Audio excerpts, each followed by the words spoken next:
we could be on. We might be on.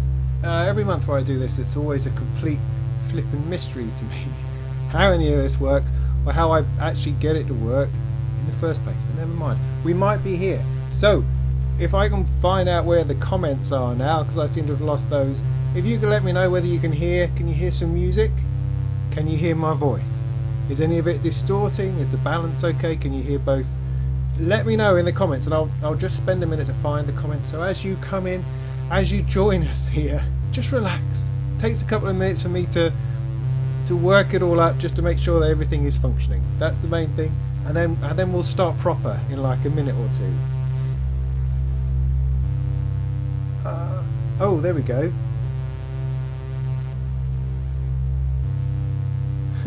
Andrew, you're on time. But someone please let me know that this is. Can you loud and clear? Loud and clear. Good. Sounds good. Sounds good. Great. Awesome. Can we leave it at that?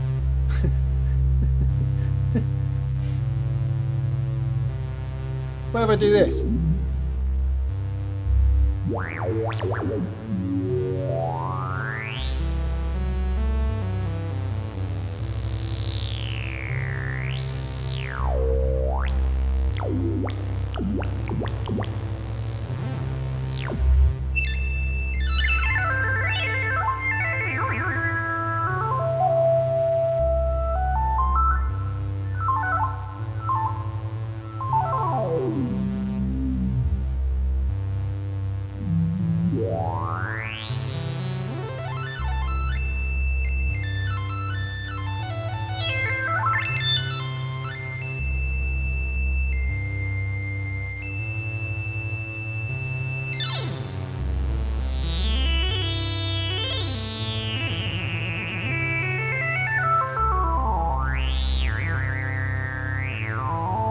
I don't know what to look at.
See, I never really had much of a guitar face. You know, the guitar gurning face you have when you play lead and stuff. I never really went for that for some reason. I don't know, I think I always felt like a complete idiot. So, you know, maybe I subconsciously didn't ever do that. So now I'm standing here, sitting here, with this thing. I don't quite know what to do with my face. And maybe it needs to be here.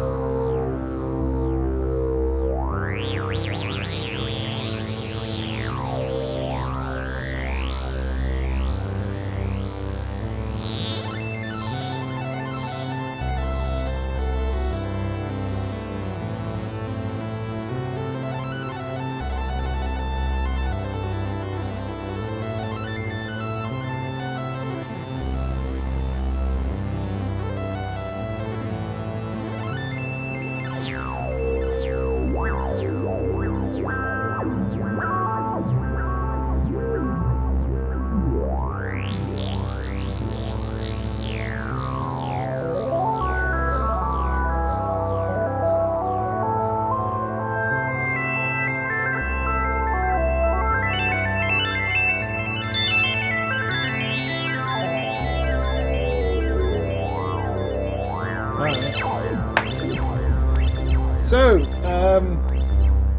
let's turn that down for a moment. Just to start off, let's welcome ourselves. Hooray! Give ourselves a round of applause for being here. My name is Robin Vincent, and this is the Molten Music Technology Livestream.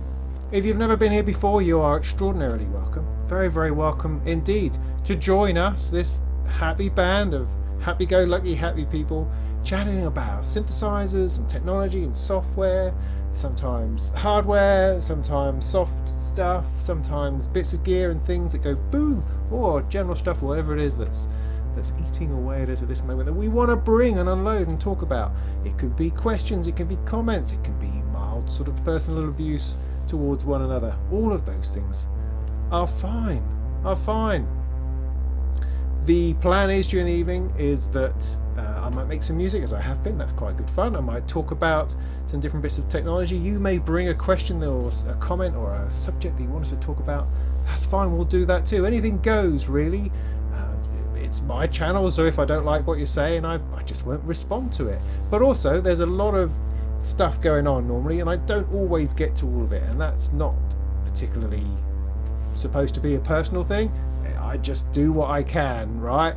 We also have to deal with a bit of a delay. There's a delay between what stuff I do and the stuff that comes up in the comments. So I might be like 10 minutes behind your question, or I might be talking about something that you've already answered, or answering something that you've not even said yet. So you have to bear all these things in mind in the nature of the technology and what the heck and all is going on here. So I hope you've had a good day, a good week, a good month. It's been a month really since I've done anything. Certainly, obviously, I only do a live stream once a month, but I've had a bit of a month off. I mean, I say that. I've only had a month off from making videos. I haven't had a month off. Generally, I've been sort of stuck in things hardcore, writing reviews of things, lots of writing work I've had over the last month, as well as fitting in childcare, looking after kids, going on holiday with the family, that sort of thing. And if any of you out there have children, you'll know that that's no holiday. It's not a holiday.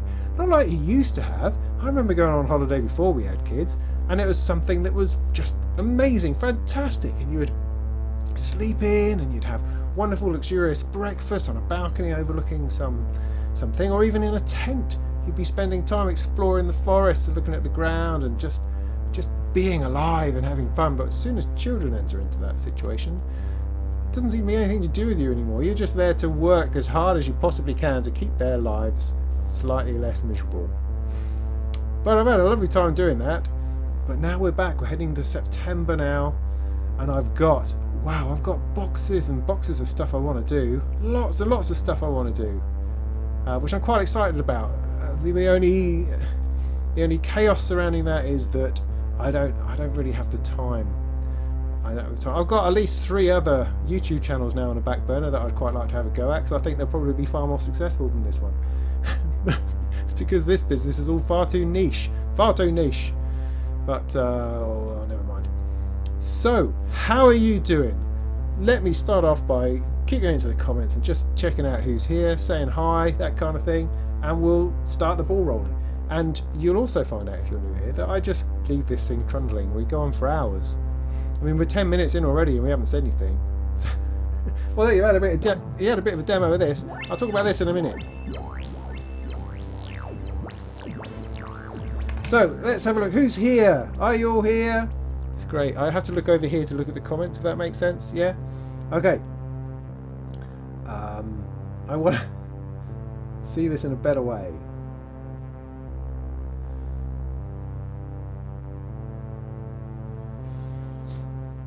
Right, popped out the chat. Hey chat, how you doing? Andrew, I saw that you were here. It's noted. We notice these things, we do. I've put a mark next to your name, okay? So we know you're here. So that's exciting. I mean, I'm excited about that as much as anything else. Okay, good. Good to see you. Sounding good, looking gorgeous. I know. And I didn't even put my best shirt on. I put, this is a sub shirt. This is a kind of a level 2 shirt. It's not really up there with the finest ones, but I still feel I'm quite funking it today. My hair's gone right for a change, more or less. I don't know if you noticed in my last video, the Molten Monthly, the lighting was off, which has really frustrated me, but I think I've got it better now. So I'm lit slightly better on this side. Because I'm constantly trying to simplify things, I attempted to attach the light on this side, this one over here, onto the tripod, because that seems normal. And I must have gone through half a dozen different sort of clamps and clips and light things that you can get. It don't cost very much, but can I get it to work? No. Clips on and then it all falls apart, or you can't do it up tight enough. We do it up too tight and the whole thing just cracks away. But anyway, so for the Molten Music monthly video, I had the light on top of the camera, and that just really didn't work. It's better here, better over here. For some reason, I don't know, at least that works for me. So, you want a magneto? Well, that's interesting, kids, because I might be getting shot of mine, because I don't know. It hasn't done for me what I expected it to. I thought it was going to be the most extraordinary module that I was ever going to buy, because I'd already had the whole clouds thing, where clouds is supposed to be the most awesome module you can buy, and I had one of those, and I fought with it, I wrestled with it, we smacked each other around a little bit. I couldn't get a happy sound. It was not working. It was not working for me. For me it wasn't working. So I got shot of it, and I thought the magneto, wow, that's the perfect thing. That's the thing, because I love delays, well into delays, but I can't get my head around it. I can't. It takes up a massive chunk of space, right? And I can't get it to do anything helpful. Bit of spring reverb, yeah, all right. And this dink dink dink, these four heads that do, I don't know. If I stick in a whole load of modulation and it just goes kind of crazy, then it's pretty groovy. But I want to do things a bit more on purpose, and that's not it. On the other hand, the Eurorack synths delay, which is what I have here, it could not be simpler. It's absolutely everything that I want out of a delay, just right there. And I haven't even opened the manual and got into the nitty gritty of it yet. Got into the sampling side and those sorts of things. It's just great. It sits there, and it's a delay.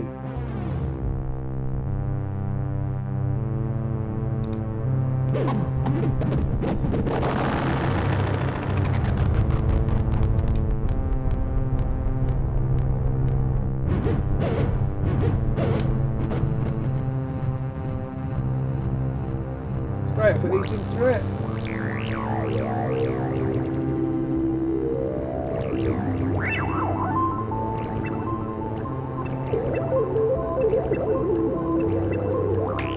You know, and it works like a delay, like you expect a delay to. And that's all I ever wanted out of the magneto. Anyway, carrying on down, talking to people. Let's not get distracted. Yeah, hello, hi, Local Technique Jeff, hi, Noise, Bleeder, nice to see ya. Brian, good you can make it. Ape Matthias, hey, I probably know many of you, but I don't remember names very well. So, you know, I'll just pretend that I know you all equally, if that's okay. Hey, Dominique! See, I can do that easily. It's quite not difficult to do. Cole Porter's in the house. Oh, no, sorry, Pinter. Beg your pardon.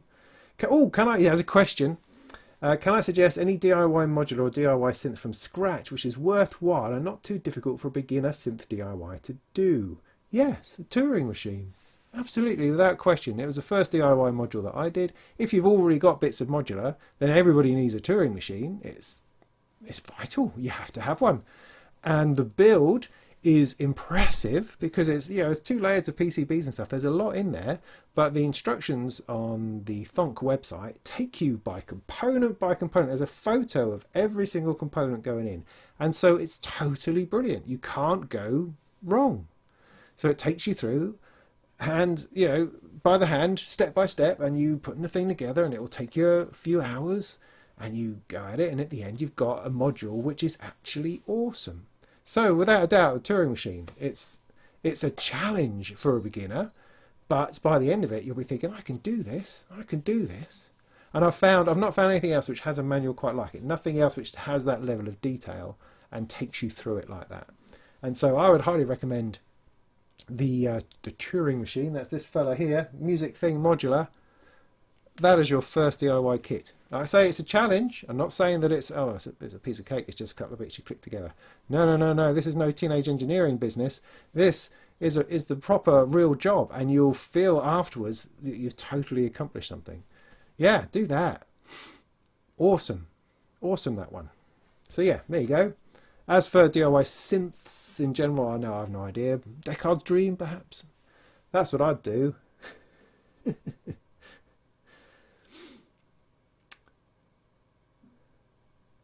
I don't know what zero location is. Anyway, that doesn't matter. That doesn't matter. So what is that ring? I'll get to that in a minute. I'm just having a quick musey through here before I pour myself a beer. Window licker. Hi. Hey. I've now... Oh. Haven't we learned from the power glove? No. I had a P5 glove. Did you see that? I took a picture of it on Instagram because I found it. I dug around in some of my boxes. I've had a bit of a clear out. And I came across this old P5 glove I had from, must have been from 1999, 2000, something like that. And it was, you stuck it on here and it had a sort of a scanner thing and you moved it about and your arms ached and your arms ached and your arms ached. And that was about it. But there you go. That was fun. I'll talk about it in a minute.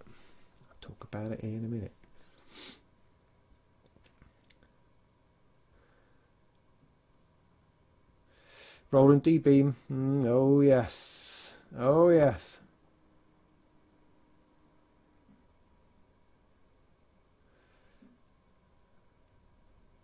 Let's talk about Emily, says Noise Bleeder. Yes and no. Yeah, sure. Just to reiterate what I said in the monthly thing, is simply that she's gone through a lot of changes and personal stuff that she's dealing with. That's fine. That's her business. It's not my business to comment on that or to offer explanation on that necessarily. It's just her deal. But because Mutable Instruments is more or less just her, then how modules are produced and developed comes down to how she feels about that. And I should absolutely say that all the modules which are currently in production will continue to do so, will continue to be made and produced in whatever way that they are. So it's not as if the whole thing is folding and closing down, at least not at the moment.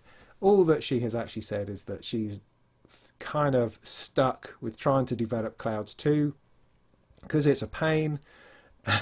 Because it's a pain only because of the weight of expectations. The expectations are huge because Clouds is one of the most successful modules of all time, and so Clouds 2 has to be amazing. And she was never happy with Clouds in the first place. She always thought that didn't quite do exactly what it was that she was hoping it would do.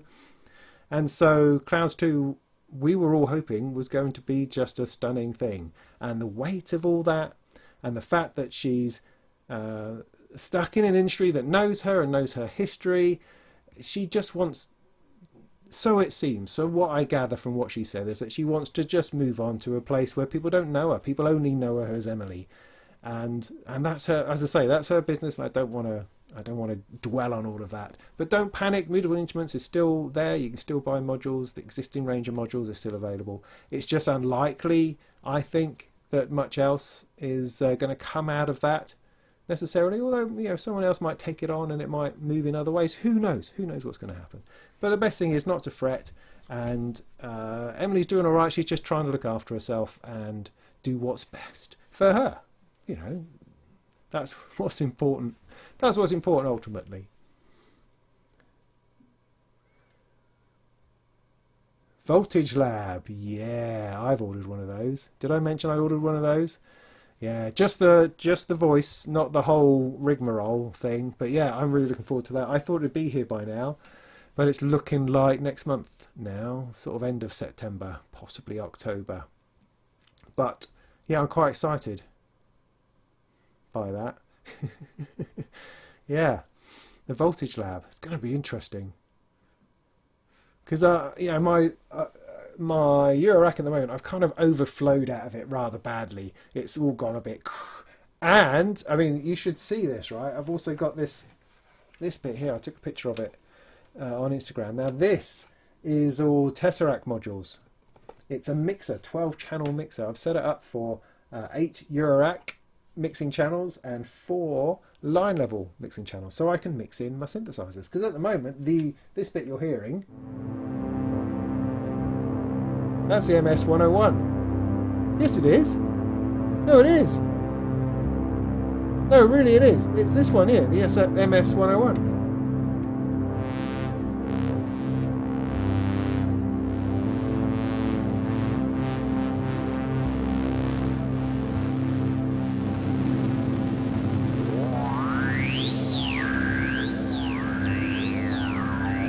Yeah, it is.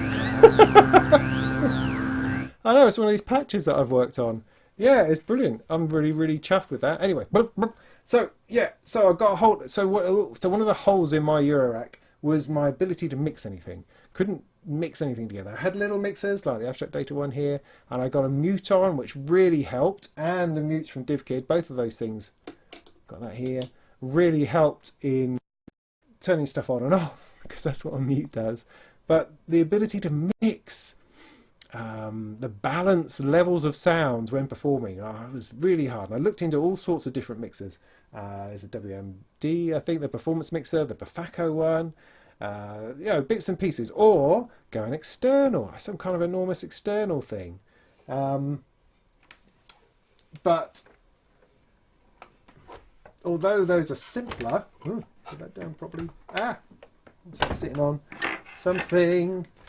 The problem I have with a desktop mixer, they take up too much flipping room. They're enormous things. Got their own power supply, big chunky things, and plus when you're dealing with Eurorack, 80% of it you don't need. I don't want mic preamps. Don't need mic preamps.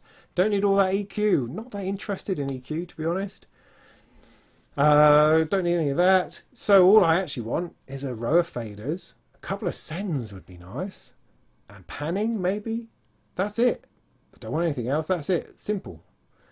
And that's what the Tesseract Slider Man absolutely gives you. And sliders as well. There is a knob version which has a little bit more, like it has Vactrals and bits and pieces on the mutes. But I just wanted the sliders. I'm sorry.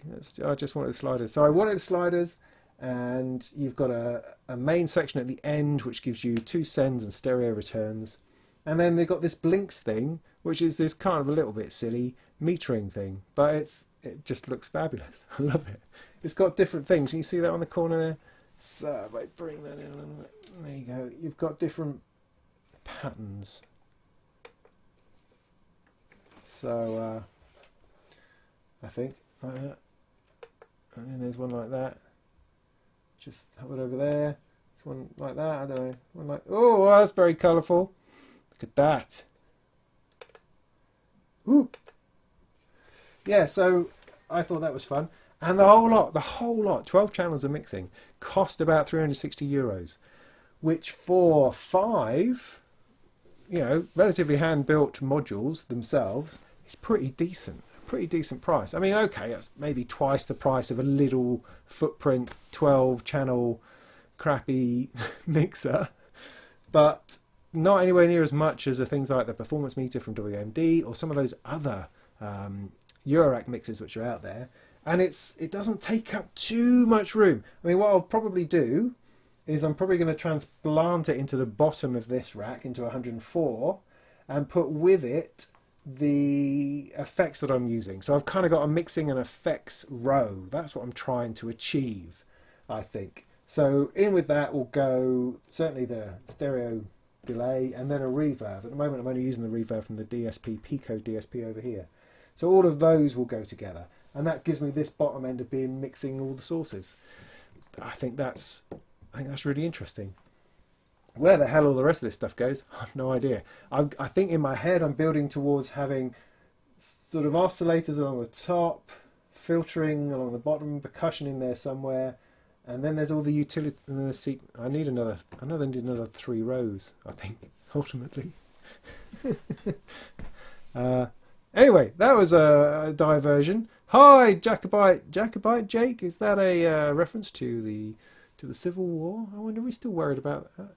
Anyway, Diego, have I ever heard about oscilloscope music? Well, I understand the nature of oscilloscopes in that they can display stuff. If you're meaning, can an oscilloscope generate music, or maybe they make music together? Maybe oscilloscopes go to little oscilloscope festivals where they sit around an oscilloscope campfire and make music together. I don't know. I really don't know.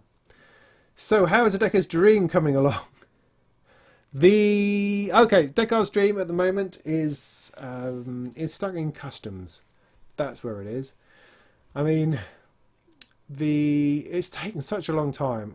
I'm trying my best to be upbeat and smiley about it, but you know, it took a long time. I placed an order like 2 months ago, 3 months ago. Seems like a long time ago.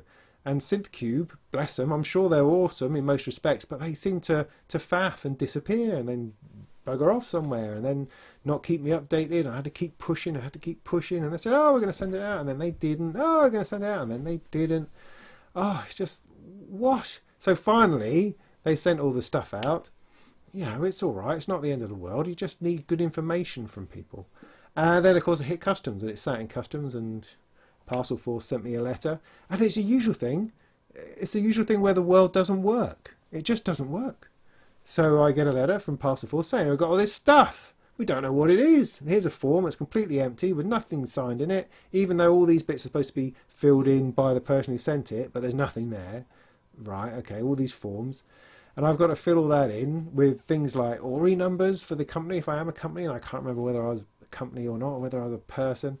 And I've got to put in commodity codes. Are you kidding? I'm buying something from something else. They're supposed to have the commodity codes, not me. Why would I have a commodity code?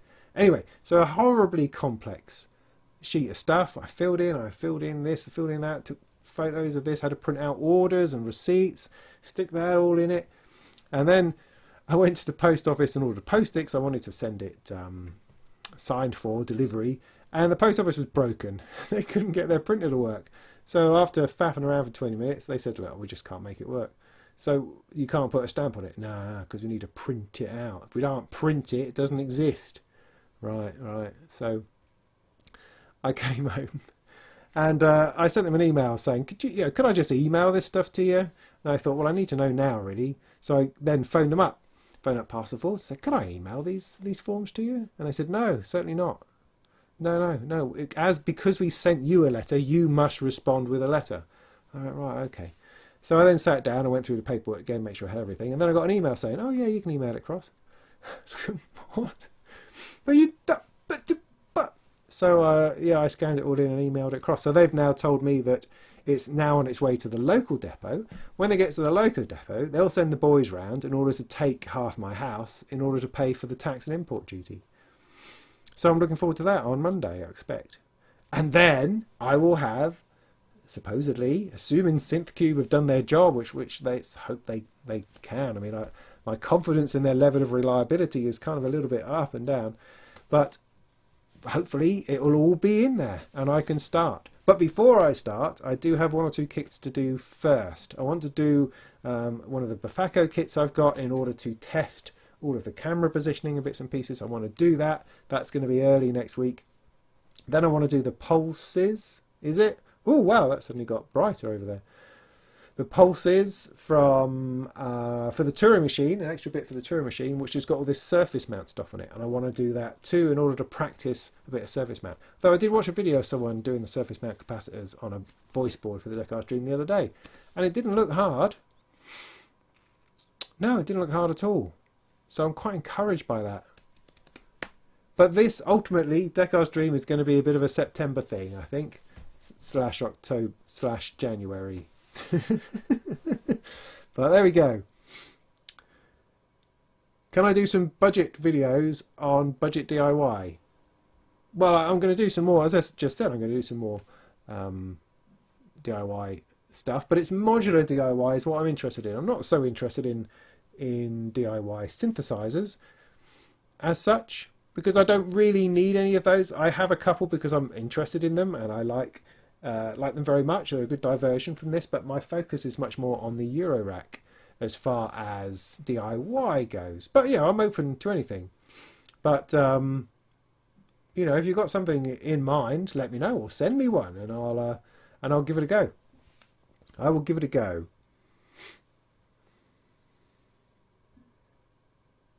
Patchwork quilt out of your retired shirts. I don't retire shirts. They just keep on going. A lot of them are really threadbare around here, you know. But yeah, maybe use them for old rags from time to time.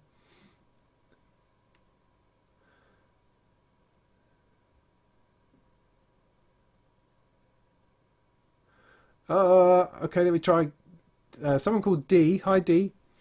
You've got a tip-top happy ending. That's the rails, isn't it, with the ears on? Yeah. You saw my video today trading out power supply with a superior one. Background noise, another issue with a Microzeus. Eddy issues, maybe Eddy issues with heat. Thank you. I've got a tip-top one here, the Microzeus. I've never had any problem with it. I run 104 HP with a Microzeus one. No bothers. No bothers at all. Power supplies are one of those things which scares the bejesus out of people. And it probably should, because they can be extraordinarily dangerous, of course. But I mean, I remember when I was first learning about Eurorack, talk of power supplies was up here. They'd be talking about, oh yeah, we get these problems, man. When you start using too many modules, you haven't got enough power, and then you've got to rewire another bus board and then up the voltage, and it's I don't know. I mean, you should be able to buy something like the Microzeus, the little Microzeus power supply, the silver one, and that should run a row. I mean, if your row is 500 HP wide, then that's stupid. But if you're going to run a normal, 60, 80, 104 HP row, it should be fine. I mean, it comes with flying bus cables, and if you fill those all up, it's going to work. It's going to work. It's not going to not work, I don't think. That's silly. I think people only get into problem with power supplies if they're trying to wire a massive, a Le Monde 12U of something or other type case. That's when power supplies are important. Otherwise, I've got one power supply per row. That seems sensible. That seems sensible to me, and I'm sure that because these are quite high-end ones, the row power 40s, they are overkill for a row. They could run 2 rows each, I'm sure. But it's just very neat, and I do take my rack apart and take a single row off somewhere and do something with it, so having a single power supply in each one is good. But I reckon happy ending kit, the Microzeus power supply, it does get warm, does get a bit warm on that panel, but it doesn't mean anything. It's just the way it dissipates heat. It'll be fine. Go with it. It'll be fine. It'll be fine.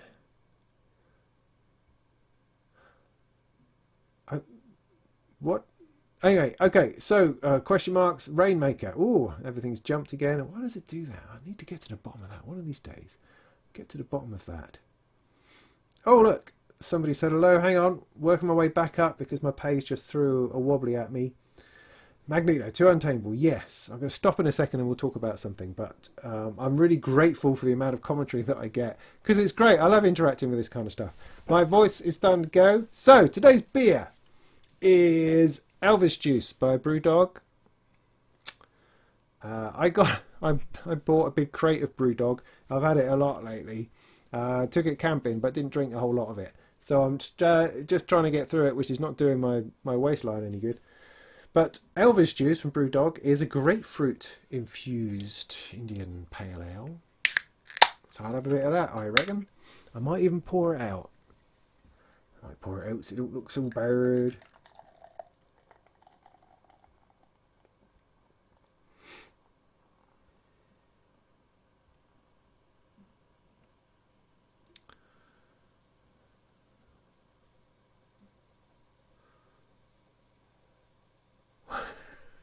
This is great TV, this is, yeah, great TV. It's like John Smith's, for heaven's sake. Alright, great. Cheers, look at your head on that light. Nice.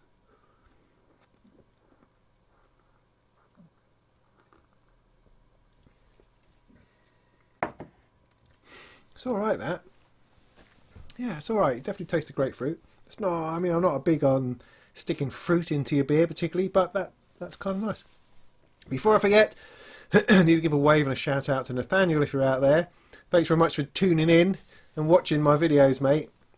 And I'm really looking forward to you coming up with some decent synthesizer or music. Just bang some stuff and video it, mate. That's what I'm looking forward to.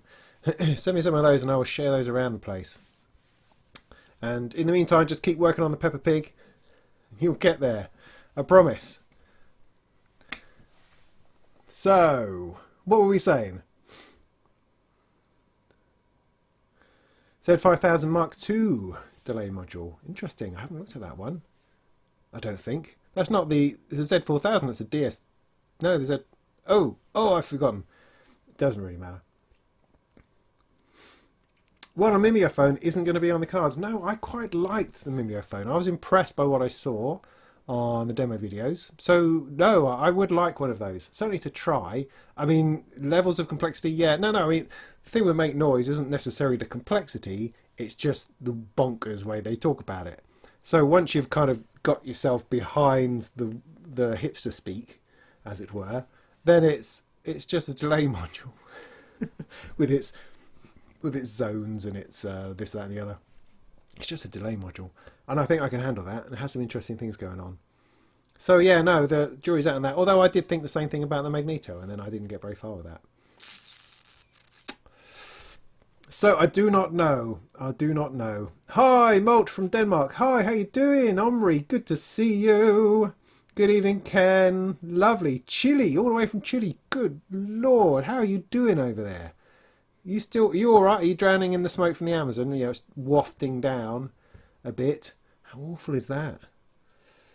Yeah, well, you're very welcome. Now, I remember writing up some articles about some synths from Chile, or was it Argentina? Oh, I can't remember. The big one. There's like a bit of a community of people who make sort of big analog synths over in South America. Is that part of you? Tell us all about it. Can I mend a Pro 1? Oh, you're not talking to me. I'm sorry. Jeff, you built a Touring machine. You can't calibrate it. What calibration are you talking about? I didn't do any calibration on mine. I just built it and it's finished. What is it that it doesn't do? Because it just sends stuff out. I stick a clock in it and it sends stuff out. Pretty sure I didn't do any calibration on it. I don't know. What is it that it doesn't do? Tell us. Jeff, tell us. What doesn't it do? Okay, Renaissance Man. You've been a bit direct here. That's okay. I can handle that. I can handle that. One of my favourite new synths of 2019 and why? Favourite new synth? MS-101 / MS1 as it will forever be known. Annoyingly. It's great. I'm thoroughly enjoying it. I'm just working up a video on doing 10 patches on it because I thought, well, no one else seems to have done that. Why hasn't anybody else done that? But of course, now that I'm thinking about doing it, in the middle of doing it, about 14 videos of patches for the MS-101 will suddenly appear before I get a chance to release mine, which is what always happens to me. Always. I have all the fantastic ideas. I just can't seem to get them out there soon enough. But anyway, so like this one, right? This is a patch for the MS-101. It's sitting here. It's a surprising machine. I mean, it's just a synth. And any synth that you spend a bit of time on will reveal itself to you in amazing and interesting ways, I think. But this has just been brilliant. I mean, I've got a base station 2. I've had a base station 2 for years. And that is sitting on a shelf, you know. I don't seem to need it. And because it's different. I mean, base station 2 is a great little synth. But flipping presets. Whereas this, no presets. It just is what it is. And that's always exciting. So, you know, I come to it in the morning and it's what it was last time.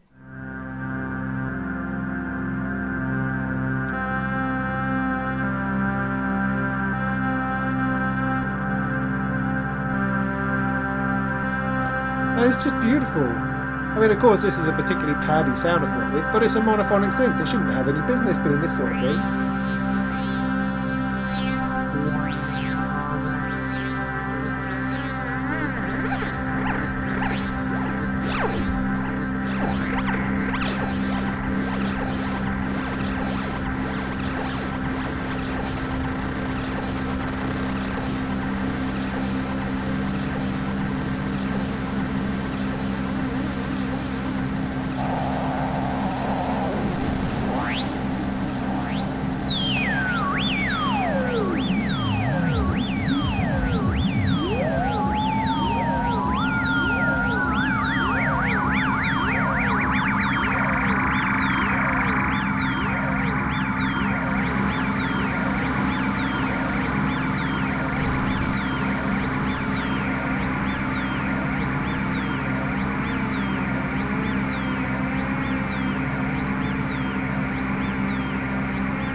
It's just great. It's a superb little synth. Does what it's supposed to, feels good, you know, hard plastic stuff. It's heavy, it's chunky, it's weighty, it's not going anywhere. It makes sense. It has a workflow. You know, I haven't even touched a sequencer yet. I don't even know what that does. But the arpeggiator, love it. Keyboard, arpeggiator, filter to play with. It's just dreamy. And that's it. It's not complicated. But at the same time, it's mystical enough to trip you up, which is good. Because you need to work a little bit harder working out, well, why doesn't that do that?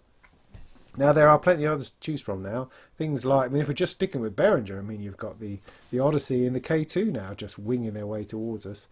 I haven't ordered any of those. I am sort of well crashed through my ceiling of budget for the next couple of years. So, no chance. No chance of any of that action for me, unless Behringer decide to send me one, which would be nice, or somebody else wants to send me one. I'm always open to gifts.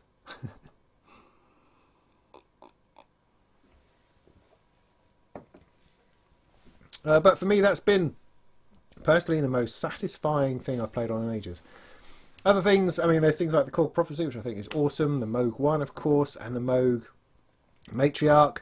I mean, fantastic synthesizers, but they're not the sort of things I'm ever going to have my hands on, I shouldn't think. Yeah, that'd be my pick. I know everyone loves the Microfreak. I like it too, and I'll be doing some patches on that as well. And the Uno, and the modal stuff, all of that, all of those little synths that I've got, I'm going to start a series of doing patches on them. Because I'm so bloody minded about these things, I'm going to do it in an analog style. So I don't care that you can export patches from the Uno and send them to other people. I'm going to do it from, for real, on the front panel, straight away. Same with the modal stuff, same with the Microfreak. You know, I'm not going to be this emailing people patches or forcing people to pay me money to download them. No, good gracious, I'm going to do them on video, on screen. Let's get stuck in. Because that's how you learn about synthesizers, not through tweaking through presets. You learn by making them. That's how I learn anything. Anyway, so that's the plan for that. And yes, my modular has grown massive. Yeah, I could have a lot more than this.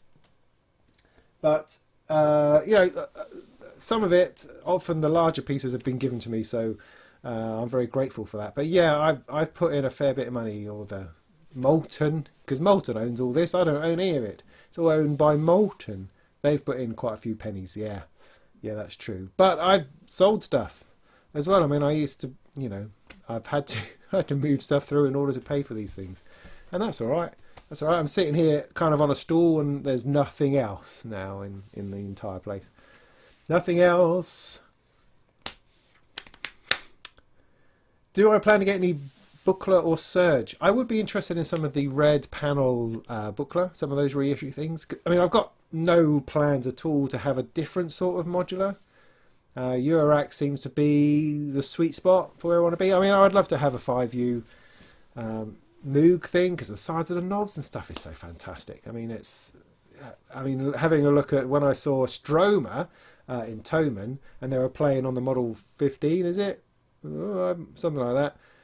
They had that there. I mean, wow, size of things to move about, really get into it, rather than the widdly little knobs, because there are some widdly knobs in Eurorack, which is a shame. But no, I don't have any immediate plan to do that unless somebody went, there you go, here's a Buchla thing. You know, I mean, they did that, Arturia did that with the software. But yeah, no, that's mystifying the software Buchla. Anyway, I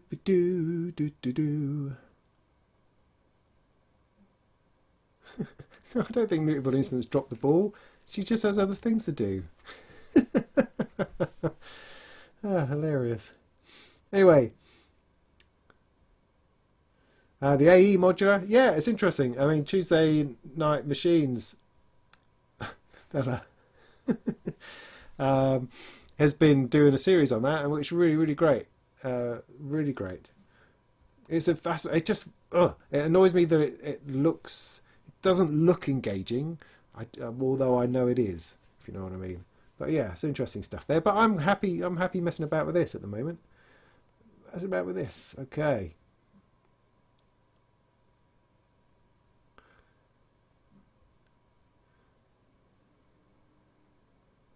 The mixer is from Tesseract Modular, and it's a slider man. You get slider man in banks of 4, if you like, and you have this master thing called the HitnMix, and you can chain these modules into the HitnMix, so they all go boom straight into there. So it's as many channels in as you like into stereo out. You know, there's no direct outs or anything like that. It's not trying to be clever. There's no CV control over the levels or the panning. Simple mixing, hands-on fader type things, indicator lights, mute switches, that kind of thing. A couple of sends for effects, stereo output. Brilliant. Brilliant. So that's what that is. No individual outs. No, it's not that clever. It's good, cheap stuff. So when I'm going to do multi-tracking, I'll completely ignore it and I will bring stuff out into another interface. But for performance, live performance, which is what I want to use mine for most. I mean, mostly, I just want to play. I just want to play. So a mixer is perfect for that. I'm not looking to do multi-track recording all the time because that's such a faff. I can't be doing with it. I just want to play. And that's why that fits for me perfectly. I don't want to pan stuff about like that. I like to pan stuff, have stuff put into space, but I don't want to modulate it over here and over there. That's not. I mean, I can do that by hand. That's part of a performance. I don't want to CV that. Thanks very much. There's other things I think that perhaps do that.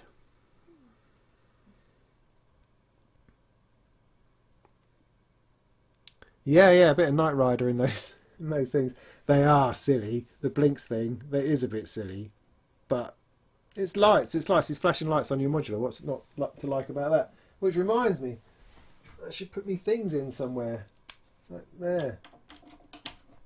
Beep, beep, beep, beep, and another one. Put one in there. No, that's an in. Is that exciting? See, that's made all the difference.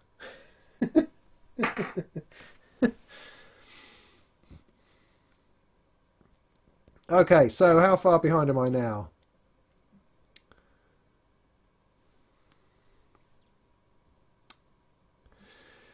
What is the rack? The rack is a Moog rack. It's got Moog written on the back. I mean, how awesome is that?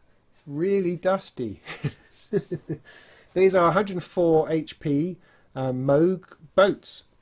Little boats. They all go at an angle. You can buy the brackets from Moog. You've got a 2-tier bracket and a 3-tier bracket. So with a couple of screws it all comes apart and I can take it somewhere or take a row somewhere. It's brilliant, incredibly versatile, exactly what I was after.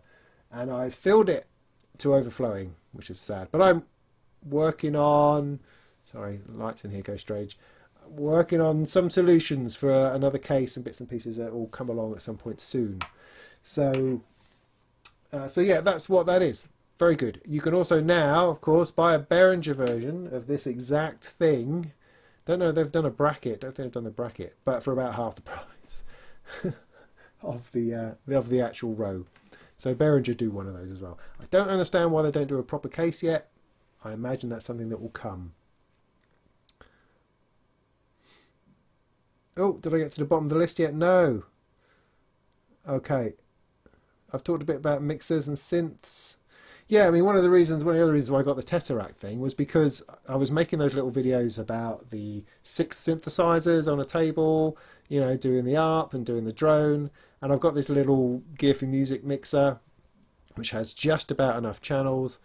And thinking, well, yeah, that's all right. But then how do I route anything to... I want to start using my effects from my Eurorack. I've got this Eurorack full of processing possibilities and filtering and all sorts of bits and pieces. Why can't I use that?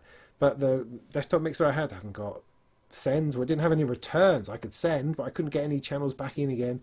It was just too small and too faffy, so I'm thinking I'm going to have to get another mixer, which led me down the road of thinking, well, could I get something which is going to fit in my Eurorack, which would take Euro and line level, so I'm not having to go through some other kind of conversion process, and bring all that sort of stuff together. Would that be possible? Would that be possible?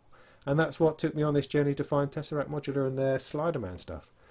Yeah, because that's exactly what that does. I mean, it's just perfect at the moment. I'm sure at some point I'm going to hate the fact it doesn't have direct outs, or I'm going to be annoyed about this, that and the other. But at the moment, it's spot on.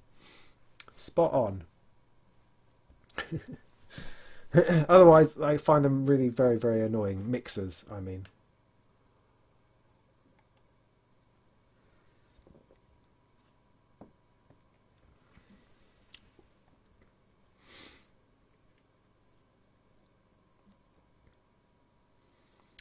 Yeah, the Tans Bar 2. I've been waiting that for a long time.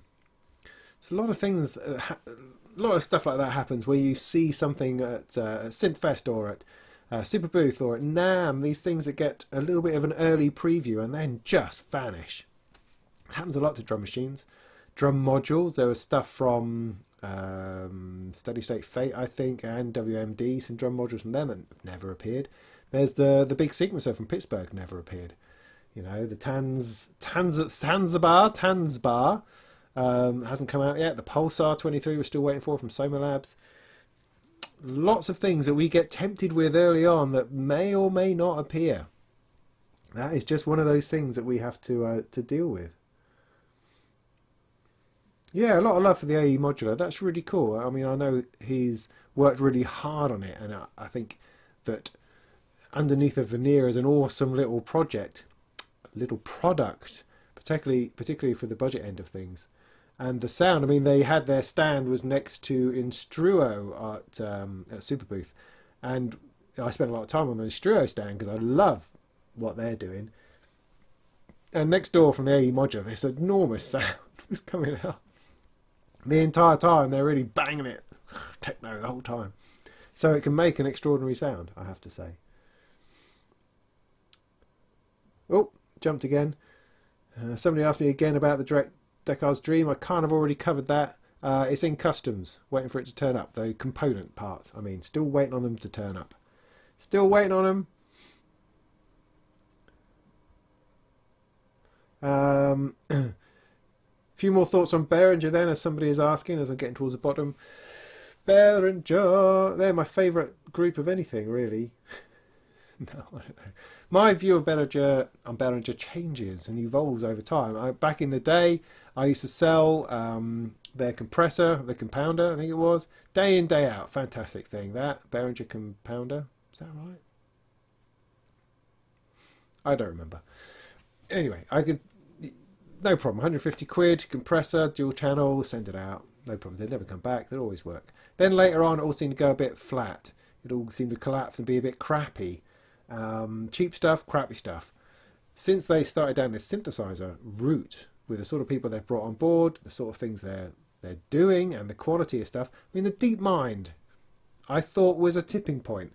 I don't think it was as good as it could have been. I felt that the OS was a bit ropey, felt that the build quality was kind of, I don't know, and the menu system, and it's like, it feels like it should be a synth, but it didn't feel like a big Roland synth. It didn't feel like a big Novation synth or a Waldorf synth. It didn't feel like any of those. It didn't feel like the Korg Prophecy or any Prologue. That's the word I'm after. Didn't feel like that. It didn't feel big synth. It felt MIDI controller keyboard with some stuff built in. Do you know what I mean? It felt a bit like the MS-101. That level of plastic, which works really well in a small synth, didn't feel it worked quite so well in a big synth. So I felt, you know, the Deep Mind was like, oh, well, it's interesting, but it just doesn't really do it in the flesh. Since then, with things like the MS-101, it's been, and the Crave, I mean, I've played with the Crave and the Pro One and bits and pieces like that, far better. It's like that they started hitting their stride, if you like, in doing these things, in tightening them up, in making them right. And so I think they've gone a long way to sorting that sort of thing out. As a company, I don't know. I've heard all sorts of horror stories about their business practices and the way that they've taken over companies and kicked people out. I know TC Electronics have got, or people who worked at TC Electronics have a lot to say about that. I don't know anything about it. But I do know people who had a very bad time and bad experience with that.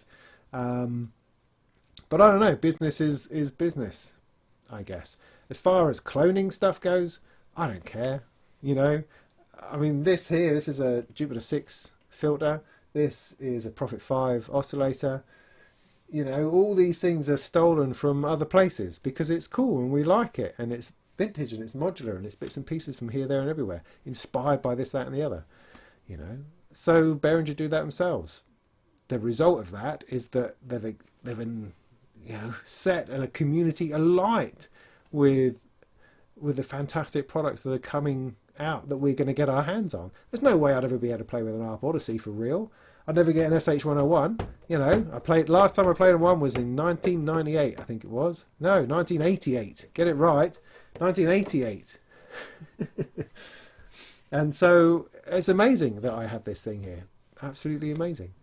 So, and it seems to be going on. They're gathering more people to themselves, opening up bigger factories and R&D and thought. And I think once they've gone through this range of vintage synths that they want to reinvent or redo or honour, if you're going to give them all the benefit of the doubt, then they're going to start innovating and doing their own thing again. And that's all right. I don't know how anybody's losing in this. I guess the only thing that loses is the company that released the SH-101 clone at Super Booth, the one with the black keys, and because it's like theirs is 5 times more expensive, and no one can work out why. Well, we know why, because it's built by a little company, by hand. But why would anybody favour that over this? Battery life, thinness, I suppose, but it's a hard sell. It's a hard sell. So the downside of Behringer is, of course, the undercutting of people who are making clones or making synths themselves in a little bit more of a smaller situation, because Behringer have massive resources and massive factories, and that's in some ways unfair, but there we have it. There we have it.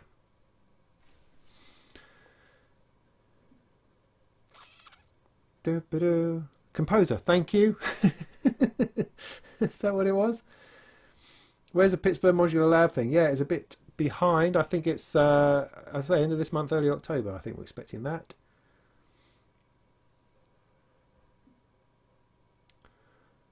What?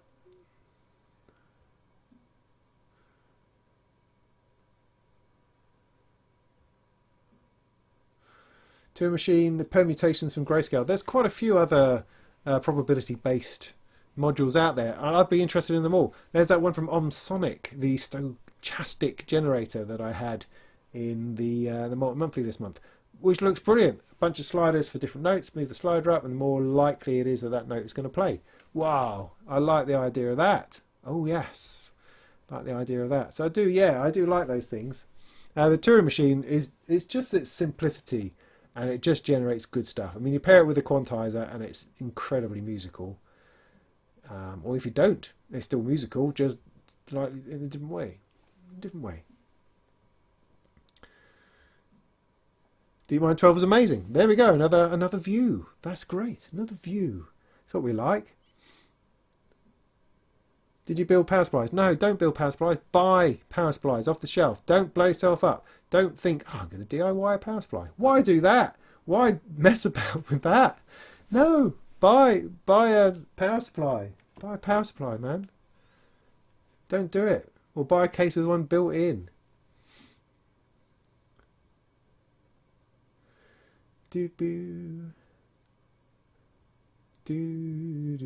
Okay. Yeah, they've got some chord guru. Yeah, it's interesting how I'm not going to attempt to pronounce the geezer's name, but all the press saying he's the inventor of the Korg MS-20. No, he actually wasn't the inventor of the Korg MS-20.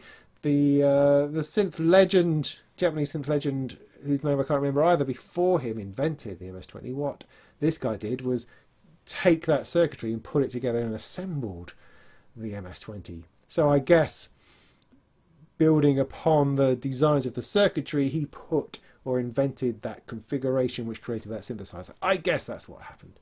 But anyway, it's an extraordinary thing for Behringer to have done that. And I still maintain that Uli Behringer is taking Wonka pills, because I mean he's a lot. I mean he's the same age I think as the other guy. He just looks about 30. How does he do that? How does he keep on looking about 30 years old? Something fishy going on. There's something fishy going on. Right, okay, I'm going to take a break from the comments. I really do appreciate the comments. I can't always get to them, and sometimes we end up just looking at that when there's other things to talk about. So I'll give you a quick demo of this fella here. I'll just have a swig of beer.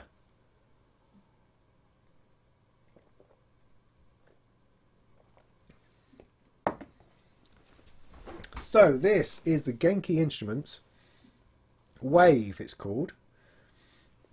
And I'll show it to the camera here, look. If I try not to get it to... Oh, put it up there so it doesn't... Oh, it's going to shine. Whatever I do. Anyway, there's a couple of lines on there. Can you see them? It's really quite nice. I mean, it looks lovely, this little screen. And as you change the orientation of things in this way, or that way, or that way, it changes stuff. It moves about and changes stuff. Now this is paired to... Now you can do it via MIDI, Bluetooth. Who cares about Bluetooth and stuff? That's nonsense. What's great is that this is paired to the Wave front module, which is here. It's just a little module. It's nothing really to show you. And this connects via Bluetooth to it, I think.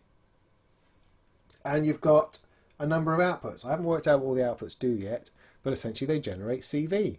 So the first three, when I move this about in various orientations, it changes stuff. So if I turn down, oh, I use my mixer, right? Turn down the MS-101.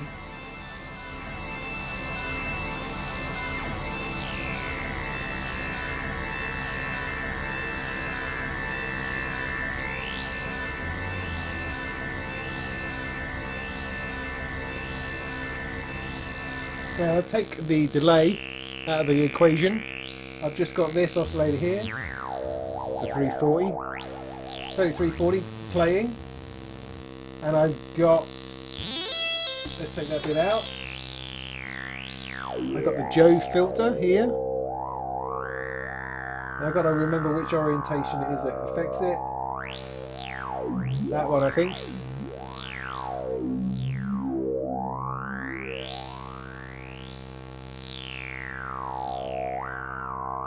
So all I'm doing is changing the cutoff on the filter.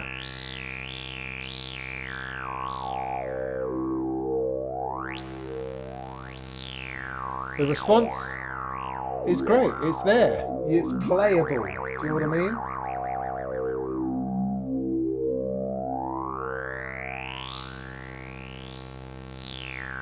Still getting something through there, aren't I? Don't mean to be. Oh. Panned it rather than change the send. Now if I take that out of there, plug it into the pitch octave, pitch input,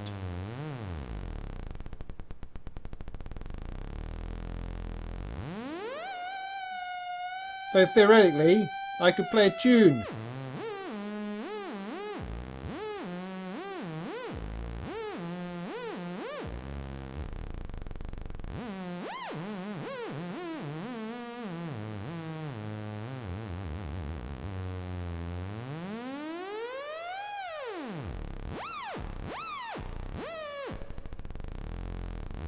But, you know, that's a bit hit and miss, isn't it?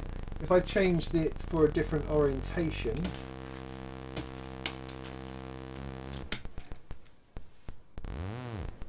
it's now a sideways thing.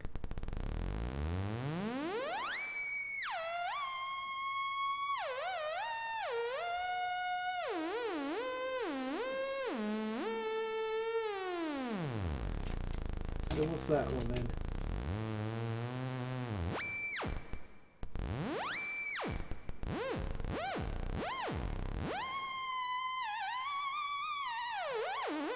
So I think, generally speaking, that works better if you stick it into a quantizer. What's flashing at me? Oh, it's that thing.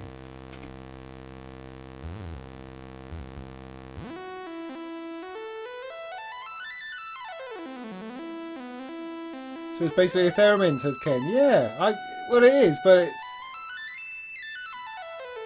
I can map it to anything I like. It's just pitch is obviously a bit more obvious.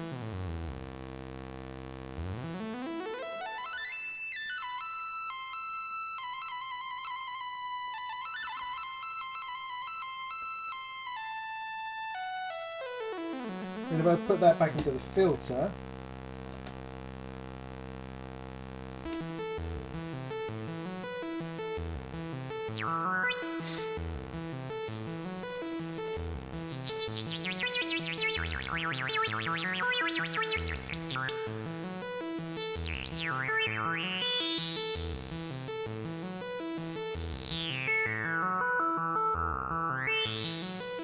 That's quite nice.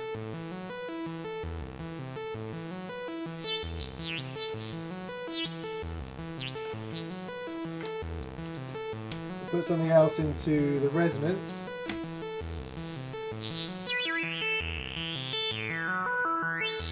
I forgot which way that is. Oh, there we go.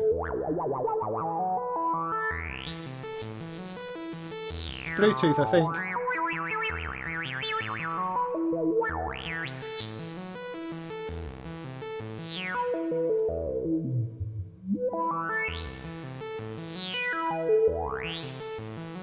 And maybe stick that into the time CV.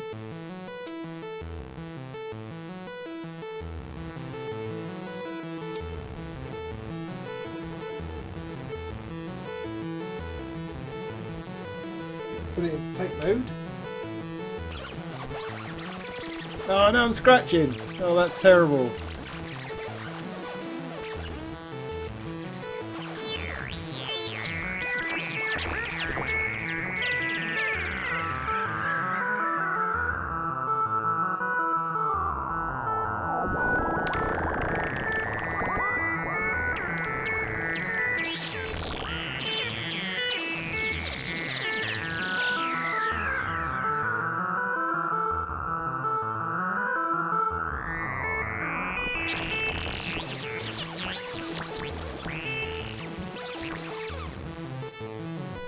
See, you're asking me difficult questions now. Ah! Let's play that out there.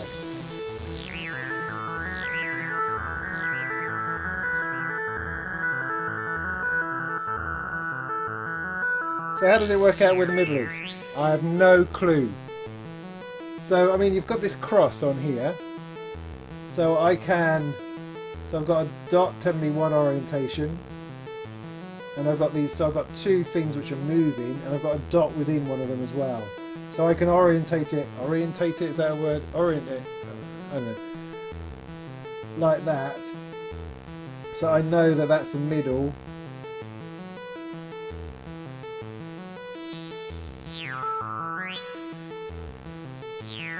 And then that's going up from that point.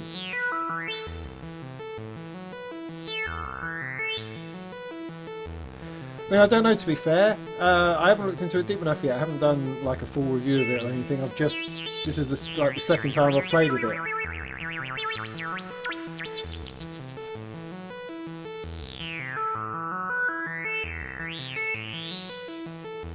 I think you kind of have to enter into the idea of performing with it. I mean, I'm going to give it a go at the next synth open mic I do. I'm going to try it out. I'm going to see how ridiculous I feel going. I'm going to put a real gurn on it. Whoa. Things like that. Or maybe I can tie it to my beard. I mean, I did think of, you know,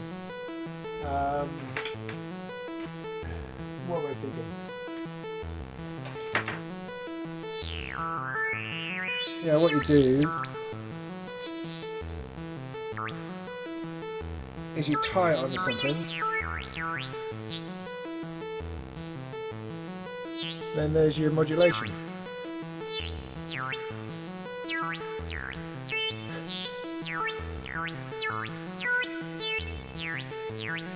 So like that. So I don't know. I just think it's interesting. So to answer somebody else's question, I think about things 99 out of 100 of these things being a little bit crap, and no, not being crap. They just like they're fun, and then they end up on the shelf. Yes, that is what happens a lot. Because I've always been interested in this sort of thing. I don't know why. I don't know what it is. I've always loved the whole touchscreen thing. I like getting my hands into there. Although, how often do I actually use it in performance or use it at all? I don't know. But I've tried these things, and I'm yet to find... I mean, I had a Leap motion controller, I remember, for the computer. But again, your arms just ache and you're not getting anywhere. What I like about it is that it's quite simple. It's not really fussy. It gives me 3... Well, it gives me 6 but I don't quite know what they are. Oh, I know. Some of these other ones are to do with touch and to tap, so to give me gates and triggers, that kind of thing. Aha! So even better. So I'm moving about. Then I've got 3 versions of. I've got a button I can press. I can tap it. That kind of thing. I haven't looked into that yet. But this is the closest I've seen to something that I would continue to use, simply because it's modulation and it allows me to potentially change a chord. It allows me to do a little bit of a synth solo without actually having to have a synth strapped around my neck or something there. I could do a little bit of something, with a quantizer and a bit of messing about.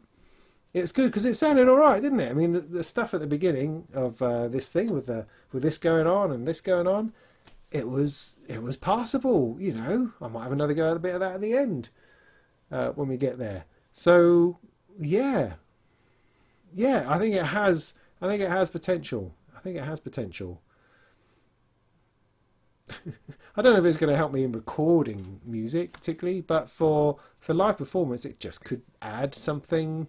A further level of interaction to allow me to step back from the modular for a bit and play something, to do something, rather than going, oh, I need to move to something else, or I need to play with this filter again. I need to play with this filter again. Must play with the filter again. Should I drop the kick drum out? Okay, drop the kick drum out. Put the kick drum back in. It gives me something else to do, which is in electronic music a good thing. A bit of variation, a bit of change, a bit of melody, perhaps messing about, a bit of virtuosiness. Yeah, okay, right.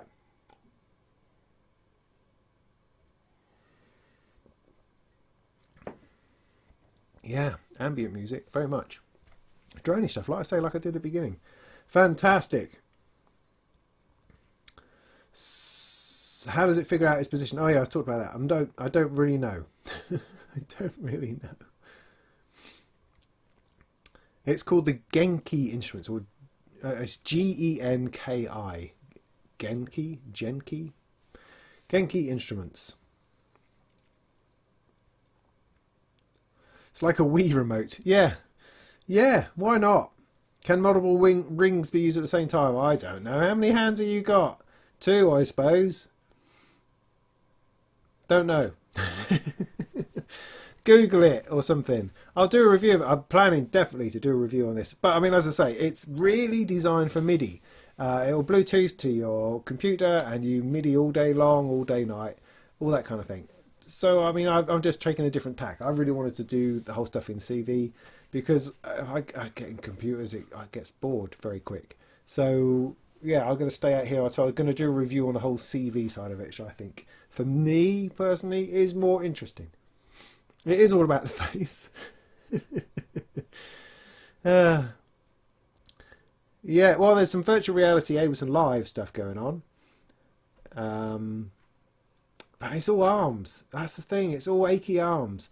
This, again, not so much. Because I can stick my elbow here and play around with it.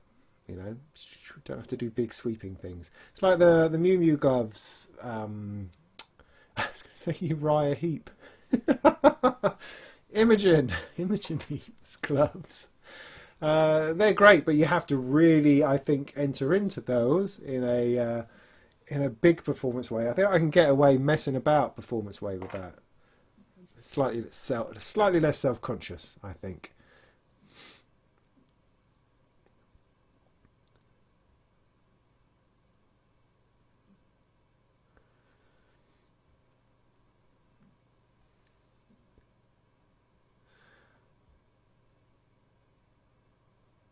Oh. Put it on a cat. Yeah, that'll work.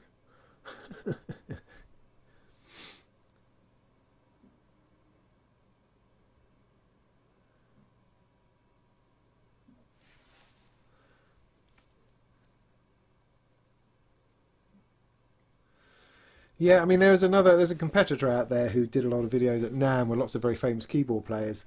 And they would play the keyboard and then you go in order to have the ring on your finger as you're playing, and then you would use it to wobble like you would with an MPE keyboard, like you would with a Rolly keyboard, but with any keyboard, because you've then got it on your hand.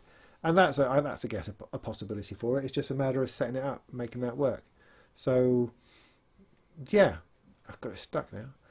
Lots of possibilities. It is, I mean, the other ring is, looks a bit more like a ring, I suppose. This is literally, it's actually this part. This is the only solid part here. This bit here. This is a sort of a slightly tacky bit of Velcro. So it's not a beautiful item. This little screen here is really nice. I'm very impressed by that, I have to say. And there's all sorts of buttons on it that I haven't worked out what they do yet.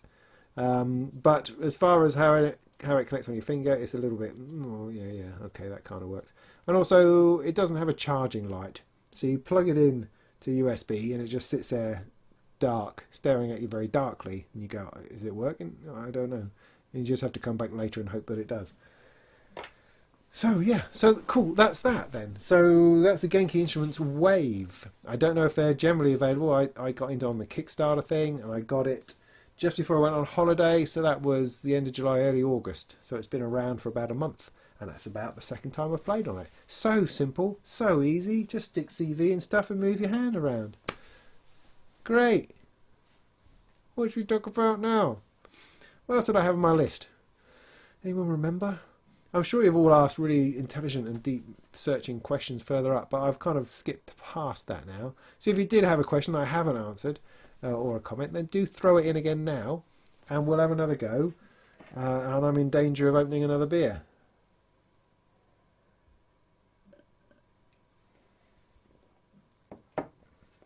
While we're thinking about that, I'd like to put out there that I am at Synth Fest this year.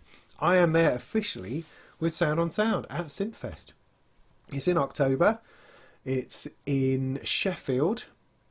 And everyone should come. You should all come. All of you should come. Doesn't matter where you live or where you think you are. Come to Sheffield in October.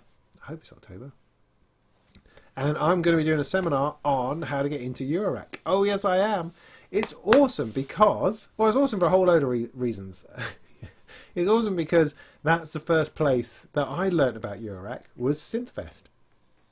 I saw a talk by DivKid and a bunch of other people who were proper people, musical professionals who I don't remember. I think it was 2016.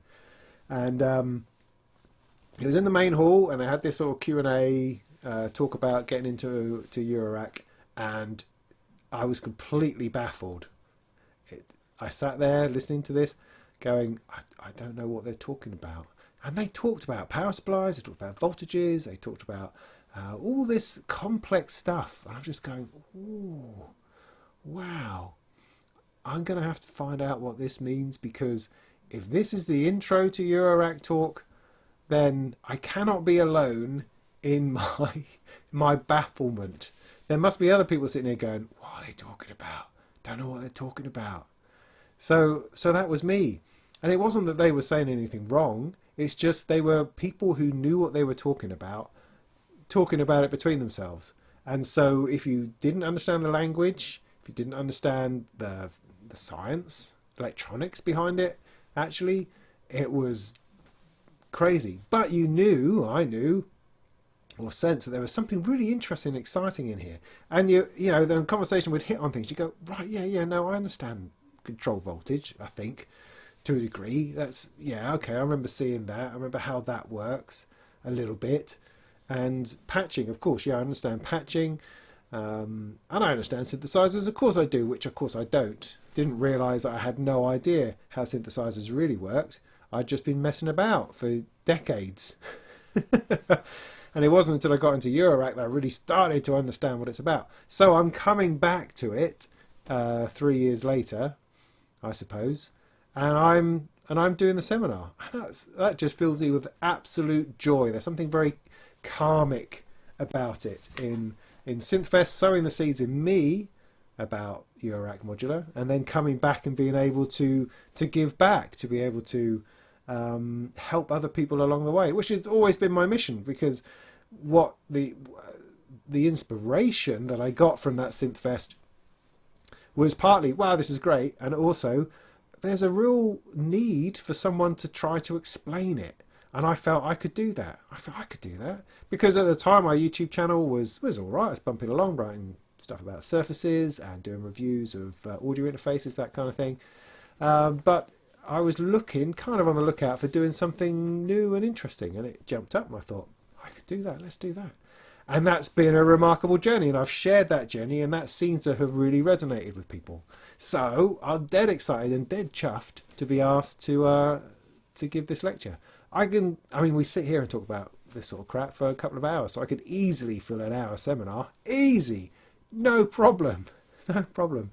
So yeah, come. I'll take a bit of gear with me. Maybe I'll sit on the sound table in the actual show. I don't know how that bit works yet, and I'll be knocking around anyway when I'm not doing my seminar thing.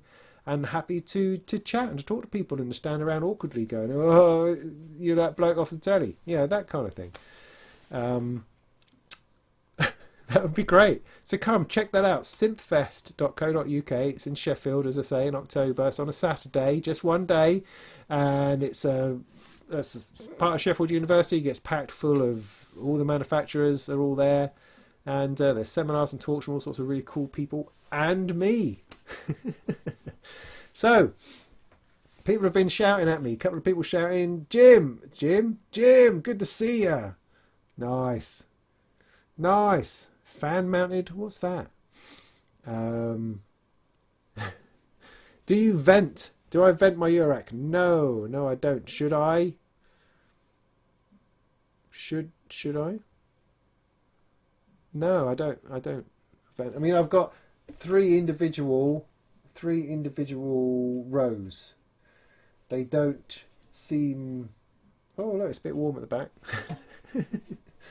So, no, that's never occurred to me, I have to say.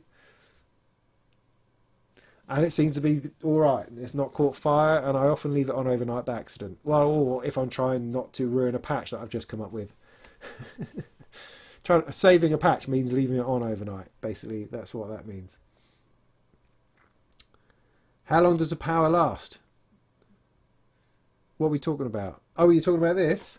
Don't know. Haven't tried it long enough yet. Oh, I'm going back up the wrong way. Right, okay, back down here. Jim, you're late. Oh, I see. Hi, good to see you. Are you going to record and upload it? Upload what? Oh, the talks. I don't know. I don't know what the procedure is. It's all, like I say, it's out of my hands. It's all sound on sound, which I must keep reminding myself that I'm kind of part of sound on sound. I find that hard to grasp. Did you see my review of the Analog Solutions Impulse command? That was in this month's Sound on Sound. That's just come out. Fantastic. I wrote all of that. I sat here for days playing with that thing, writing about it, and then it's published in Sound on Sound. I just think that's amazing. That just blows my mind. This magazine that I've been reading all of my professional life. And you spend the first year reading it going, I have no idea what they're talking about. And then you gradually work your way into it. I just think it's amazing that I write for that magazine. This is all about me, isn't it? It's all big up Robin tonight. Yeah, I don't kind of mean that. I just mean it's an amazing thing. Not that I'm amazing to write for this magazine. It's just an amazing thing that this industry standard magazine is something that I contribute to, And yeah, that's just great. Very interesting. Very interesting. What modules am I going to sell? What am I definitely going to keep? What do I really need in my rack?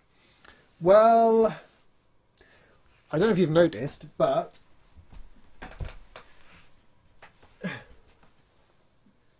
maths is not in my rack. How can that be? How can it be that maths is not in my rack? That's just crazy. So, I don't know, anything goes, really. The Magneto, I don't know, it takes up a lot of space, don't know what it's doing. I haven't spent enough time with it to really work it out. I get the feeling that, I could sell that probably for a few £100 and get a couple of decent modules with it.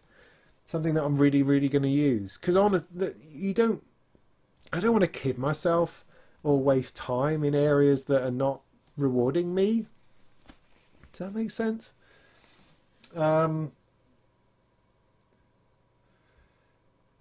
The random rhythm.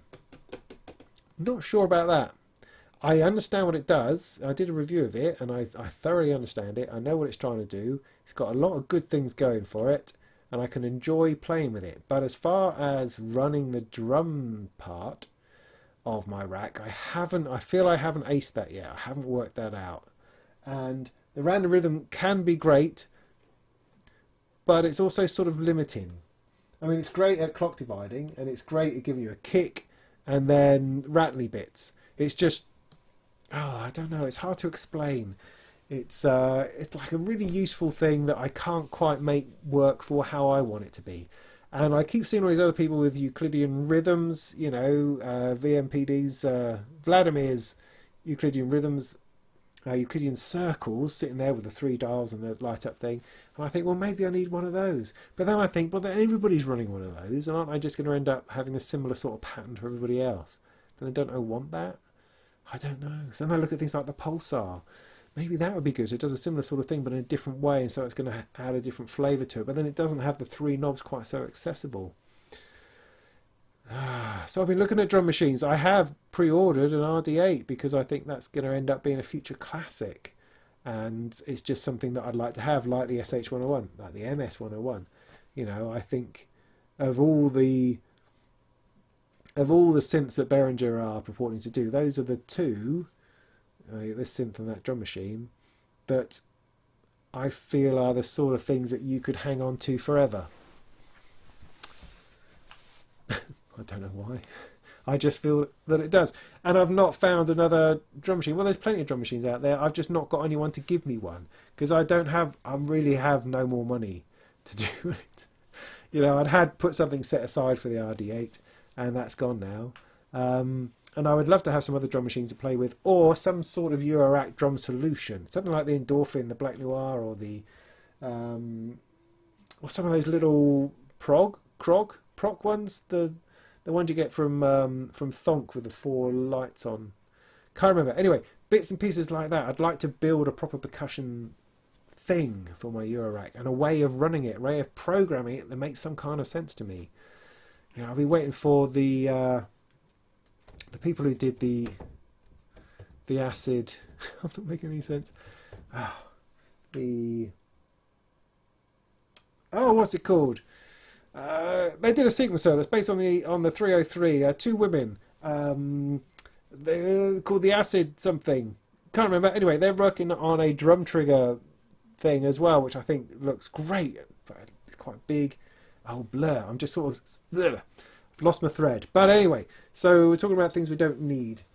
Things I'll definitely keep. I mean, I'll keep most of it. I love these little oscillators, the Bafako, the even VCO, and the 3340. Love that. Love the STO. I'm going to start making a row of oscillators, I think. So those are good. The black VCO is good. The expander, I don't really use that much. I haven't used that much, so I might just use the black VCO without all the expanding business. Put that back in. So I'm slowly moving towards a little bit of a polyphony thing coming in soon, I think. A little bit of chords I want. Jove is fantastic. Graphic VCO, I don't know. I just not so into wavetable, man. I like me analog oscillators. So not sure about that one. Same with the noise engineering, the Basimilus. I keep working with it. Sometimes I get some okay noises out with it. I'm just not always sure. But, you know, it's hit and miss all the way through. Some things work, some things don't. It's difficult to really know, to make a list of what's good and what's bad. 'Cause it just depends on how you work on it on the day. You know, tricky. And I feel funny about selling on modules that people have sent me. That seems somehow disrespectful. I don't know why I feel that, but I feel if somebody's given something to me, then I really should not make money from that. Does that make sense? So there's a few bits and pieces that I will inevitably keep that I might not even be using, but I think I should. So you know, there's that element as well. Maybe I've had too much beer now. I'm starting to babble. What makes your synth playing easy right now?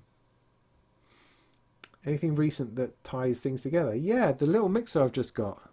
The Tesseract modular mixer is really going to make my life easier, I think. I've also had a massive clear out in the shed, and I'm starting to get things set up better so I can play them more often. Working on the patches for the MS-101 has been great. That's been sat here and I've been focused on it. So every time I've got a spare 10 minutes, I'll sit down or stand at it and play with it. And that's been brilliant. Need to have that with more synths available to me. But my plan in my head is that once I've done the 10 patches on this, which I've nearly finished, I'll then stick something else in there and work on that and do the same thing. Every time I've got a spare 10 minutes, I'll play on it and come up with another patch. That's the plan. That's the plan. Otherwise, no, everything is still as hard as it always is. Yeah, trying to reduce your rack to just what you need. It's difficult. I mean, I see people like Marla Melodies and Chris Mayer doing things like that.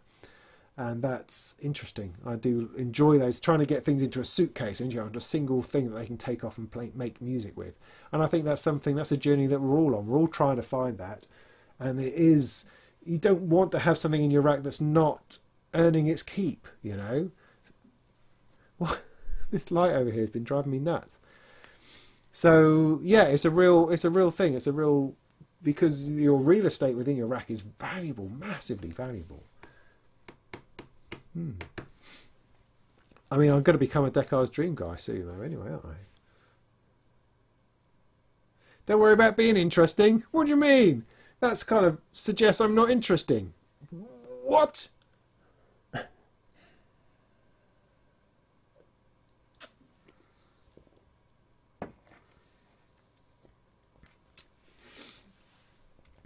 Yes. Yeah. Right, so the disting, right, has Euclidean rhythms. How is that helpful? How is that helpful to say that? I mean, any time you need to go into the disting is emergency time. It's because you've exhausted every other possibility. So when you can't work out how to do something and you've tried everything and you're pulling your hair out, you open up the manual for the disting. Ah, there you go. Here's the solution. Plug that in. Oh, these plugs don't really stay in. I wish they'd stay in. Oh, I can't find the flipping algorithm. How do you make the algorithm thing work? Oh, I don't know. What is that trying to say? And then what was that? Have I got those backwards? What's X again? That's my general disting experience. I mean, it solves problems, but I only use it when I'm about to kill somebody. That's its reason for existing, I find.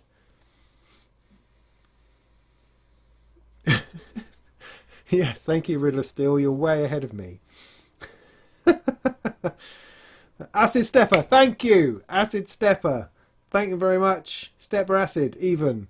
Yes. Oh, God, I got it backwards now. But anyway, Andrew, well done. And local, nice. Nice tag team there. Good, thank you. Transistor. Oh, I had it then for a minute, then it's gone. Transistor Sound Labs, thank you. Yes, Zoe and... oh, see, I'm embarrassing myself now. Zoe and... Oh, God. See, I don't have a mind for these sorts of things. Haven't made much music with Ableton CV tools yet? No, I haven't. I played with it when it first arrived, did a little video on it with the Complete Audio 6. And that was great. I haven't spent any more time with it at all. Time for me is extremely short for some reason at the moment. Well, because I'm working hard and I'm doing a lot of writing, which is the downside of working for Sound on Sound magazine, is that you actually have to work. The upside being is that I'm actually making a living. Hooray! Which is good, but finding time for everything else is difficult. But, you know, I'm essentially seeing autumn, September going through to Christmas as a new chunk of time, a new section, a new way to restart things and to do a concerted effort to get more stuff done. I can procrastinate like a crazy person, and I can put stuff off because I don't really feel like it's good enough yet. I don't really feel like I understand it well enough, and that tends to be the thing that holds me back the most, I think. Whereas I should just be giving it a go, getting it out there, because I have a valid thing to say most of the time, even if it's not as perfect as perhaps it could be if I gave it another 6 months. That's the problem.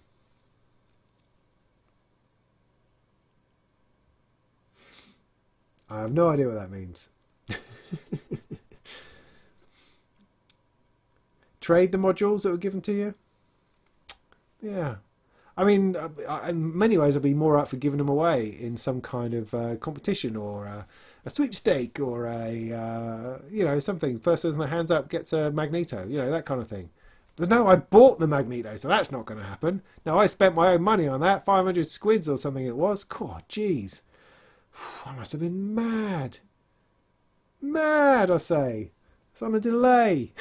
I mean, I've got a delay in my Pico DSP over there. Ooh, anyway.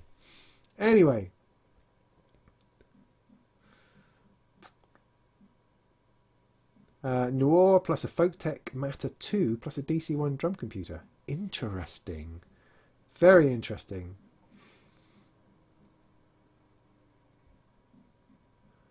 I don't know what a 4017 is. I missed whatever that is.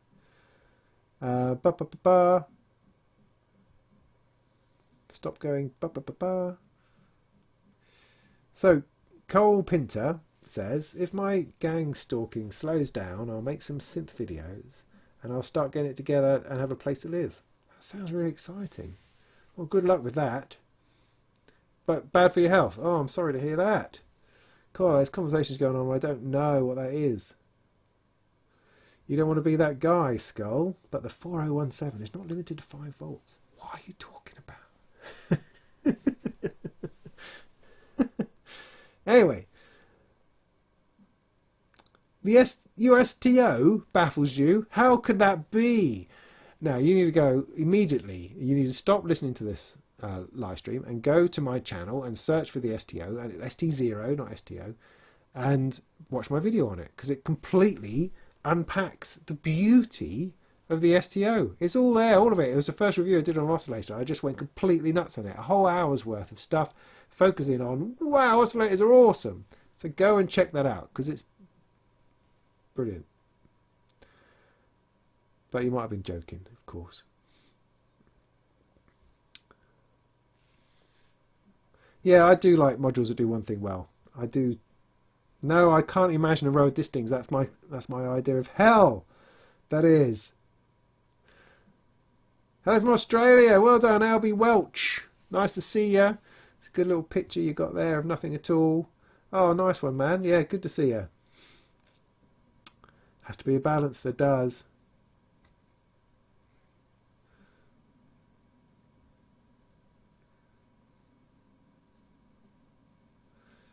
Oh, Arduino stuff. Okay, fair enough. I have no idea.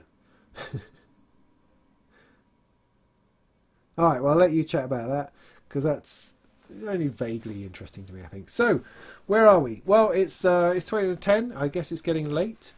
Any other topics of conversation we could have? Is there anything I haven't covered? I did mention vinyl, but I don't think that's a big thing to talk about. Particularly other than being very surprised by this video, this guy showing how actually poisonous vinyl records are. In the whole process, from them being made to them being played, they're sitting there degrading and throwing poisons at you. Fascinating. I don't know if there's any sort of causality that could be traced or anything like that. It was just information that I'd never come across before, and so that made it interesting. And so from my point of view, as someone who really enjoys playing vinyl records, then it would be great if we had a solution to that, for them not to be poisonous. I mean, it's a simple thing, isn't it? You know, please, hello manufacturers, could you please not give us poisonous records? Would that be okay? And I'd be well into that. That'd be great. So that's really my thought on that. At the beginning of the video, I thought he was a bit annoying, in as he was going, you know, I've got this USB thumb drive, and on here I have 4,000 songs that are exactly as the creator intended them to be. Or I could have this big record, which sounds a bit crap. It is made of crappy stuff that is, in double-blind tests, we know is not as good as this stuff. It's like, well, fuck off. That's not it. That's not it. Listening to vinyl records for me, excuse me, it's not about the sound quality. No, it's about the experience. I talked about it a lot at the Molten Monthly, so go and check that out. I've got a lot more to say about it, I suppose. But it's not about the sound quality. I don't doubt at all that a digital copy of something is going to be better than than a vinyl pressing of it. You know, it's because that's a physical carving of music into something, as opposed to a complete perfect digital representation of something that is already digital. They're different. They're different, you know. But it's not the sound quality. It's not that. It's not that. That's the key to vinyl, in my opinion. Anyway, let's hope they come up with a better version.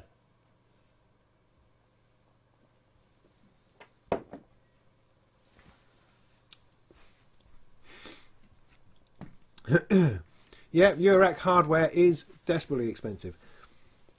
I mean, if you're not that familiar with my journey, as it were, I completely understand the software side. I've been in the software side since 1996. 1996, I was employed as a PC product manager for a very well-known music shop in London, and that's really when I started my journey into software synthesis, and that's 20 years ago, 25 years ago. And I did everything in the box, software, everything. Everything is software. I was just software man. I was a man who knew about software, understood Windows, understood how to get these things to work in. Wasn't a Mac person. Don't even go there. I was a person who invented, pretty much, the idea of an audio computer and running it on Windows and tailoring it and ASIO and getting audio interfaces to work. All of that. That's me. That was my bag, man. Until a couple of years ago, 3 years ago, 2016. I kind of finally found myself bored beyond what I thought was possible. I didn't, you know, because I'm working building computers for musicians, for music. I was making music. I've got all the software and doors I could possibly dream of. It all worked because I knew what I was doing. You know, I didn't have any problems with things glitching or going wrong. And I'll sit there going through presets.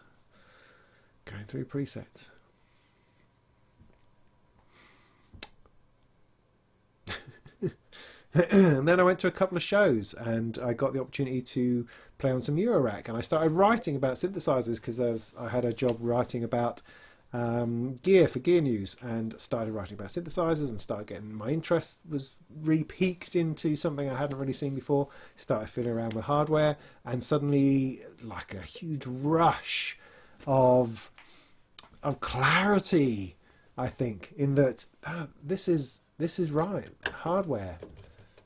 That's what it's about. That's what I've been missing. I've been trying for ages to get MIDI controllers to do the right thing, to give me that kind of tactile feedback. But it's not until I sat there going around Synth Fest a few years ago, trying on different things and playing with stuff like I used to. I used to do that when I worked in music shops. Even though I was a software guy, I was also the guy who had to clean all the synthesizers, make sure they were working. That was part of my job when I first got there. And so I did a load of that as well, and thoroughly enjoyed playing with these old synthesizers. And they weren't that old. This was the 90s. I mean, they weren't great synthesizers at all. We had the Korg Prophecy, and we had the CS1X, and we had things like Quasimidi Ravens, Kawais, K5000, stuff like that. Thoroughly enjoyed all of that. But anyway, so finding myself playing around with hardware again and being there, really enjoying the interaction with it, that I never seem to find in software. Never seem to find it. So this hardware was inevitable. It was the only way that I was going to reinvigorate my love for music creation, you know. That's where it had to go. Otherwise, I was just going to pack it all in. So that doesn't have to be your experience. You may be finding virtual analog fine, and you may have constraints which mean you have to see that as fine, if you see what I mean. And that's completely valid, absolutely, because this is flipping expensive, stupidly expensive. You know, I knew it was going to be a bit pricey, but I had no idea the things I've had to sell to get this to work. But I also, you know, I've been very, very fortunate in being in having some companies send me stuff to try out. That's been amazing, and this really helped me. I never would have been able to do it. It would have been a much slower process without all of that. So I completely sympathise with people who want to keep it virtual, who want to do VCV rack or voltage modular or soft tube modular or any of that kind of thing. That's cool, man. Do that thing. But for me, my experience, I have learnt so much by physically plugging things from one to another, and it's an absolute joy to use. Absolute joy. And I have left presets way behind. I'm not a preset boy anymore. No, no, no. But of course, when I review a software synthesizer, then yes, I am into presets, because that's what you do. It comes another 200 presets. Great. 200 presets. Great. Thanks for that. Great. That's awesome. So yeah. So there you go. So anything else? Throw it in the trash. What did you throw in the trash? The Moog Matriarch. Yeah. You heard my story about I played with it at Super Booth and it sounded rubbish. But I really think I had a broken one. Pretty sure I had a broken one. Almost convinced I had a broken one. Or it was just weird somewhere and I needed to turn it on and off again. That's what I needed to do. But yeah, for a big chunky synth, quite a fancy one. Though I have to say that the grandmother with its plasticness, it is a bit chunky. Perhaps too chunky. Don't know. I'll need to have another go. So I'm looking forward to Synth Fest so I can get my hands on a matriarch and a grandmother again. Because maybe in my budget 3 years from now, maybe that's something that I need to come up with. So I don't know. I'm just what I hope through all of this, for complete transparency, is I just keep sending out positive waves towards Moog in the hope that they'll go, hey, that guy, right, makes really cool videos and he seems to love us. Why don't we send him a Moog 1? Why don't we do that? See, that's what I'm hoping will happen down the line.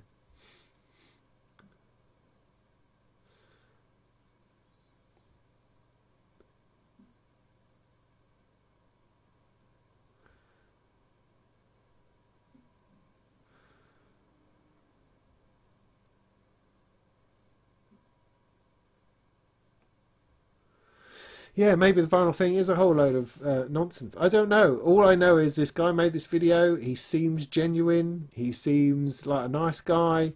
And he got a air quality meter or something, sat it next to it and set it going. You know, he's only reporting back on what he found. What more than that can we do? The very fact that we know nothing. I mean, his points about why vinyl exists now, I think, are completely valid. I mean, it's fascinating, isn't it, really? Because a few years ago, it wasn't long ago, when vinyl was just all about DJs. I think people who ever released stuff on vinyl, bought stuff on vinyl, and then it started appearing, and you started being able to go, oh, this is really cool. I've got an old turntable, I'll pull that out, or maybe I'll buy a new turntable and I'll be able to get a couple bits of vinyl because that's cool. And then you rediscover it's just like this. It's just like moving from software back into this again. It's this realization that you've been doing music all wrong, and there's a better way to do it. There's a way that actually engages with more than just listening. Because it's like, I mean, there's a phenomenal thing. I used to live in London. I used to commute. I used to stick an MP3 player in my ears, and you'd sit there with this music going on. Fantastic. You could sit there on the train, and you're completely locked away from the rest of the world, and that's awesome. But I don't have that commute anymore, and so that opportunity doesn't really present itself. But with vinyl, it interrupts my day so that I can put a record on and listen to it. And it interrupts the flow. It's not just background music, it's foreground music. And you have to go and you have to turn it over. In fact, my turntable is really annoying that it doesn't have any kind of auto return. So I have to, when the record's finished, I've got to make sure I turn it off. Otherwise, the needle then jumps and starts tearing a groove on the label. But it's all, it's all fun. It's all part of that visceral, tactile human experience. What was I talking about? I don't know. So he just did his thing. He just measured it, measured the air quality around it, and reported on it. That's kind of all he did. So is that true or not? I don't know, because we know so little. Yeah, that's what I was talking about. Because we ultimately know that this resurgence of vinyl is just all about record companies making a shed load of money. Doesn't have to be. Shouldn't have to be that way, should it? I don't know, just need to not buy old reissues of old stuff, because that's all going to the record companies. Very little of it is going to go to the artist, I shouldn't imagine. But independent people releasing their own albums, awesome, love all of that. Oh yes, love that.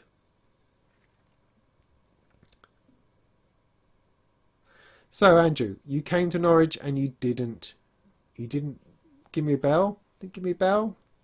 We could have met up. That would have been scary. Oh, so Norwich, yeah, it's a great place. It is, and it continues to. It seems to get better. I mean, it has its things. Norwich is a bit weird. We're very white over here in East Anglia because we're not on the way to anything. So you don't come here unless you're coming on purpose, really. So there's a little bit of a lack of diversity, and so that it gets somehow that has the effect. Come on, light, keep it going. Of being a little bit narrow in some of its views, maybe, which reflects some of its political views, I think. But Norwich is a nice little shining light in there. It feels very cosmopolitan. It feels very sort of cool and happening and edgy. It's nice. I've always liked it as a city. I mean, I was born in Norfolk, so although I was in London for many, many years, I grew up sort of half an hour from Norwich, and it was always the coolest place to go. So yeah. Oh yeah, don't need to talk about that. Laserdisc. Yeah, that's definitely the answer. That's the answer.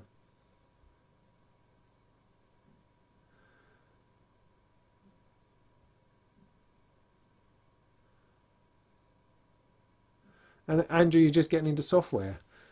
I think you're sent to just haunt me, aren't you? That's your purpose in life.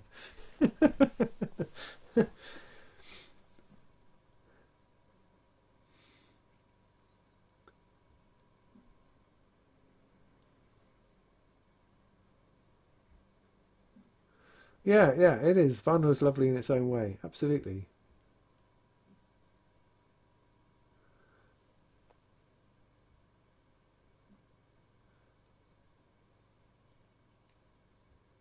Have I tried the Forever Alpha modular software? Yes, I have. I have tried that. That was interesting. Can't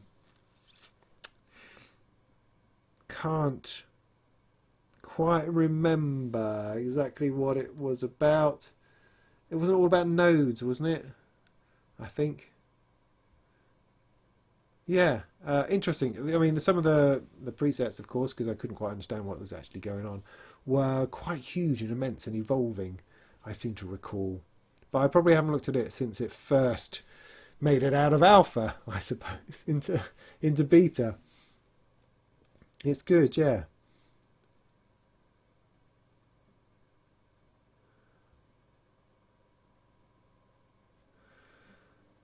Yeah.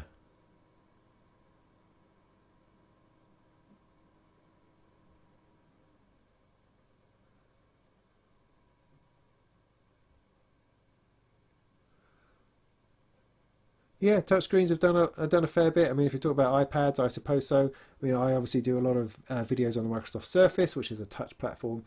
Yeah, that interests me as well. It's not the same, but it does give an extra level of things. I mean, what I've always liked about the Surface, even before I started sticking my nose into hardware, was that I had a different approach because I was so frustrated with the mouse input. This shape of my hand.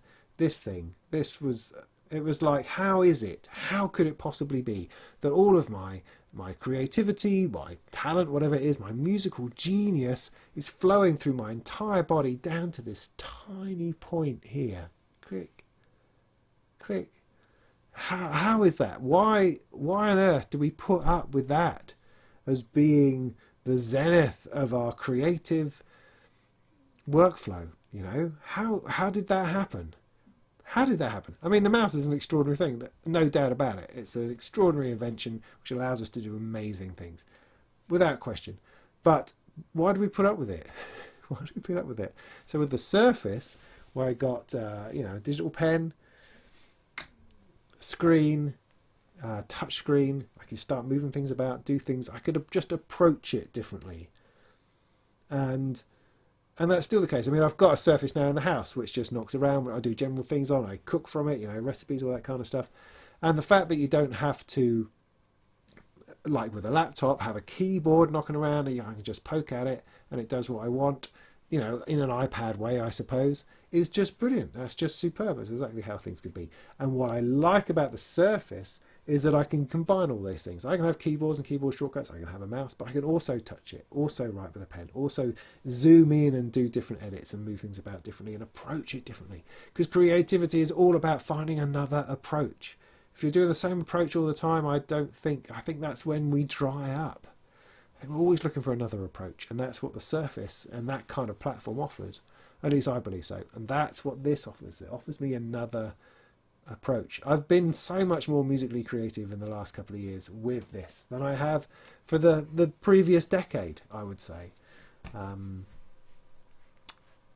Yeah. Oh, time's getting on. So let me skip on down, see if anybody else has said anything interesting. Tobacco, what?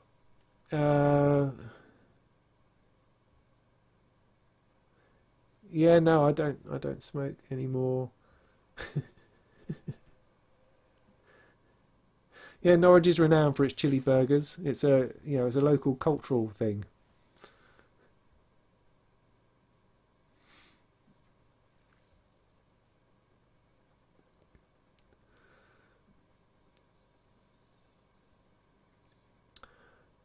Ooh, okay.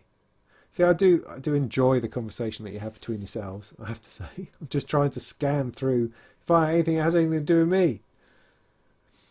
Do I think there's a future for audio processors such as compression, EQ, mixing consoles in the Eurorack format? Good question, Chris. Good question. Yeah, I mean, those things already exist. They are not prevalent, particularly because I think the general feeling is that you are going to go out from here through other gear eventually. As in, pardon me, you are probably, the way people mostly do multi-track from Eurorack is they take outputs from VCAs or whatever, separate them out into an audio interface onto the computer and record in multi-track.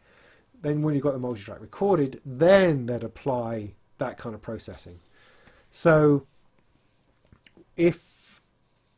generally speaking, when any band or musician goes and does live performance, things like compression, EQ don't tend to be massive factors. That tends to be something in the recording realm more than in the live performance realm. So you take yourself along and just do what you do, and the front of house will deal with whatever sound comes out the other end. But as recording, you tend to do it post, I think, rather than at the same time. That would be my take on that sort of thing. But things like compression do exist in Eurorack. Things like EQs. I've got a little slidey EQ I did from Music Thing. So yeah, those things are there. They're not big. I mean, I think when you're dealing with electronic sound, dynamics are not massive. So you're not having to craft out dynamics like you would when recording a band or live instruments. You're not really having to do that. EQ perhaps is something which we could probably do with a bit more of, if anything, just in order to separate sounds out. But from my point of view, I'm generally working with a wash of sound that I'm not that fussed about how separated it is, really. I'm thinking that I probably won't do a whole lot of multi-track anymore now that I can pan stuff, because that was the thing that annoyed me the most. Now that I can pan stuff and change the amount of reverb I can put on things through using some sends, I'm probably more likely now just to record straight as stereo and just go with that and say that's a track. Do it live, do a take, done.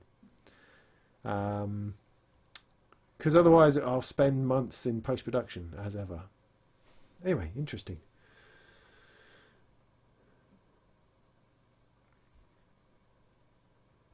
How are you getting on with the sequencing workflow? Really badly. Love this sequencer, the Lattice, love it. Getting to know the Variegate more and more. Yeah, getting a lot more out of that now, after initially being quite frustrated by it. Starting to get a lot more out of that now. But I don't have the sequence that really is the one that I'm completely happy with yet. Everything is still a jumble. I tend to jumble stuff together, come up with something which works, but there's no consistency to it. It's just trying stuff out. So I haven't found a successful thing yet. Was quite taken with noise engineering, the Vox Digitalis, I think it is, a little sequencer that they've done. It's just a little thing. It's like 8 to 16 notes. You just dial in notes, but it's also got rests in there, which I thought was quite cool. And you would just program in a little sequence. You can store sequences. That might be the sort of thing that I need. But that's for when I'm sitting down to write a piece of music, as opposed to just fiddling. Then any old sequencer will do, I think. But no, I haven't found the ideal sequencer for me. Something with rests, that kind of ability to turn stuff off, easy ability to transpose and change. I don't know yet. I'm still working those things out, man. Still working those things out.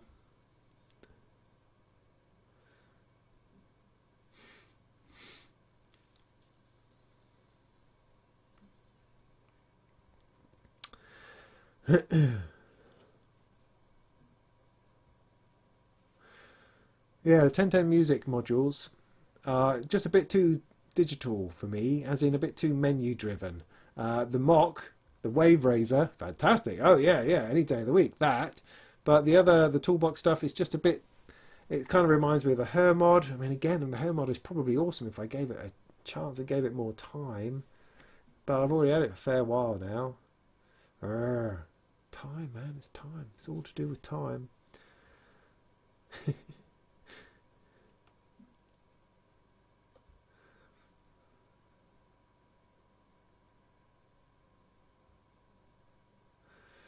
What does this CAD mean? Is that Canadian dollars? Is that what you're talking about? Anyway, la-di-da. Okay, reaching the bottom now.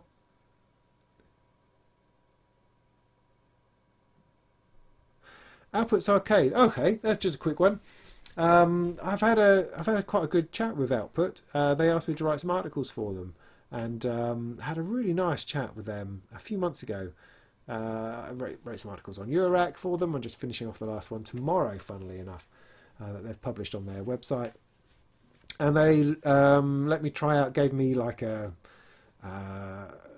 year subscription to Arcade, because I was a bit sort of snooty about it. I thought, okay, what's that about? Just another bunch of samples. And they said something really interesting, which was that they said, they said, yeah, people say that. Can I be? I don't know if I'm. We're nearly done, for heaven's sake. Oh, nearly dropped that. Just pulled my. 1 second. Oh, it's got it. Oh, down there.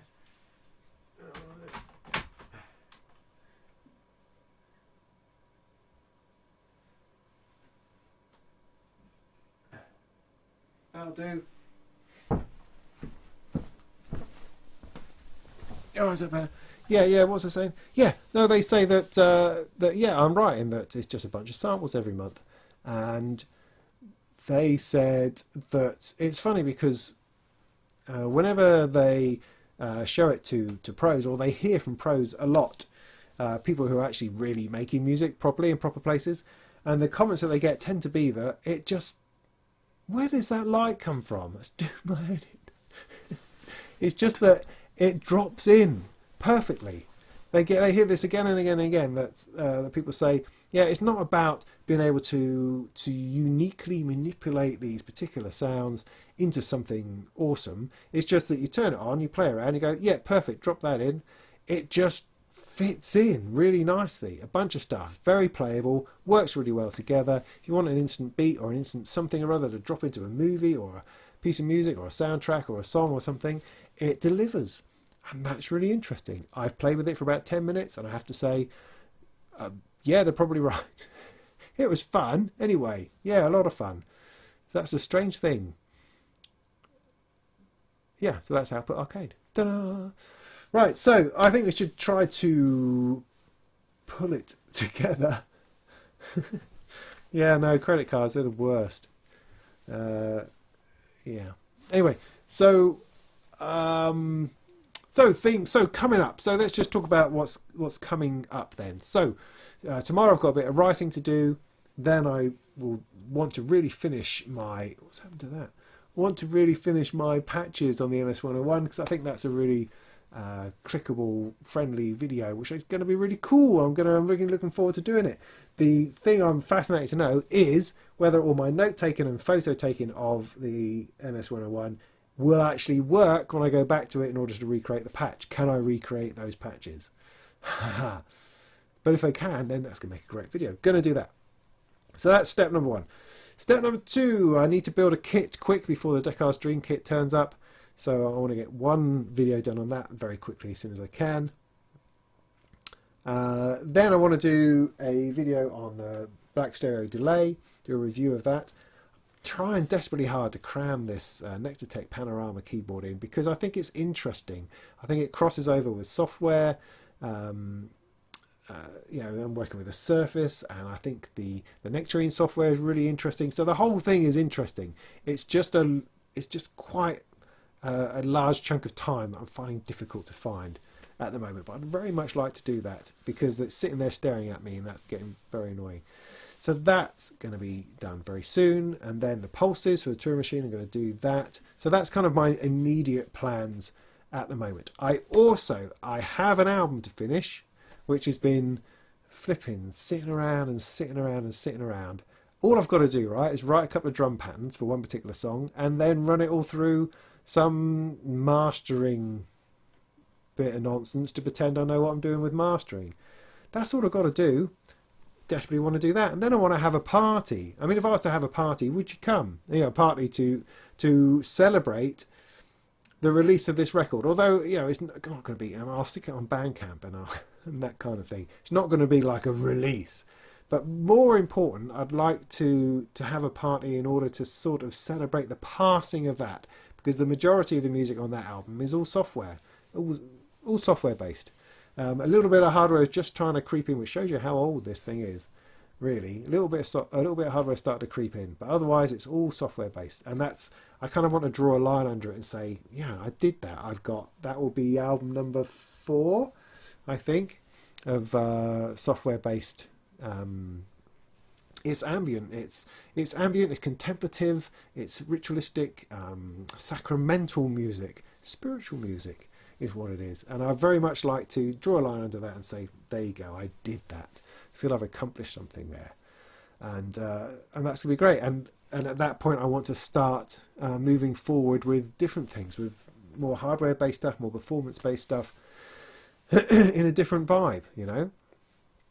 So yeah, so I desperately want to finish that in the next month or so, and then have a party. Would you come? Come to my party. It's only going to be at my house, you know. But you know, we've got an airport in Norwich. That'd be great. We could listen to a couple of tracks, and I'll make some music on the modular or something. Have a couple of beers. That'd be lovely. I'd say you can stay the night, but you can't. Don't have the room. But there's no taxis or nothing. You'll just have to walk home. But we won't make it a late night or anything, so that'd be cool. So let's do that. So that's what's coming up. That's what's coming up. Any last comments before we hit the hay? I think that's been all right. I hope that's been all right for you this evening. I feel like I've talked a lot, but then I do, don't I? I only managed the one beer in the end. I felt like another one is going to just be a little bit too much. So I did get lost in the middle there somewhere. Ozone does amazing things. I know. I bought Ozone last year to master this album in, so I have bought it. Although I'd also like to try it out in Studio One because I write articles about Studio One for Sound on Sound. I'd like to check out the mastering side of that.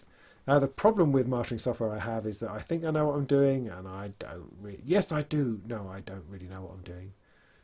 And it nearly always comes out sounding too loud and too squashed. You know, I just want to settle for a fixes everything in your mix button.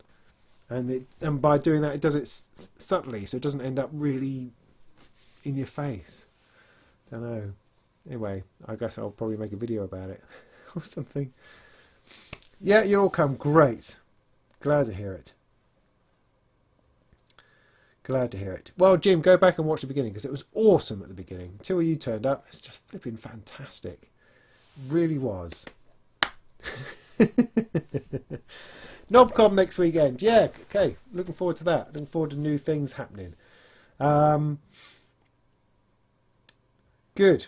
Right, so ACL Sinfonium I noticed up there. Yes, that does look very interesting. Still very interested in the clang. The chord generator and the Harmonaig. Those sorts of things interest me also. As I say, I bought the Voltage Control Lab. I don't have any money left. Might have to trade some stuff in. But then, I'm really into paddleboarding now. Paddleboarding is my life. I've done it now once. And so I want to just sell all this and buy paddleboards, because that's the best thing ever. I might start a paddleboarding channel. Yeah. Right, so let me have a quick fiddle and we'll fade out and we'll call that a night. Thank you very much for coming. I've been Robin Vincent. This has been the Molten Music Technology live stream here from sunny Norfolk, and I hope you're all doing well. I hope you go and make some tunes and make some music out there, and join us again next month. And I hope to have a whole bunch of interesting videos this month that we can talk about, get stuck into, and yeah, feel free to comment and let me know what you want to see me doing. That sounds weird. Right, okay, cool. Oh, move this over here a little bit. It's going to be in the way. So what was I doing? I had a bit of this. No, that's already up. It must be here. No, this must be here.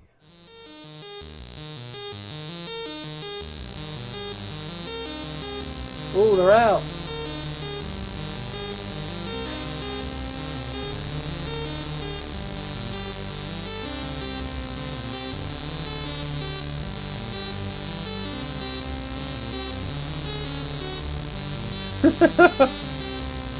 Something like that.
Oh yes.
Anyway, I could play with that all night. So, interesting. Very interesting.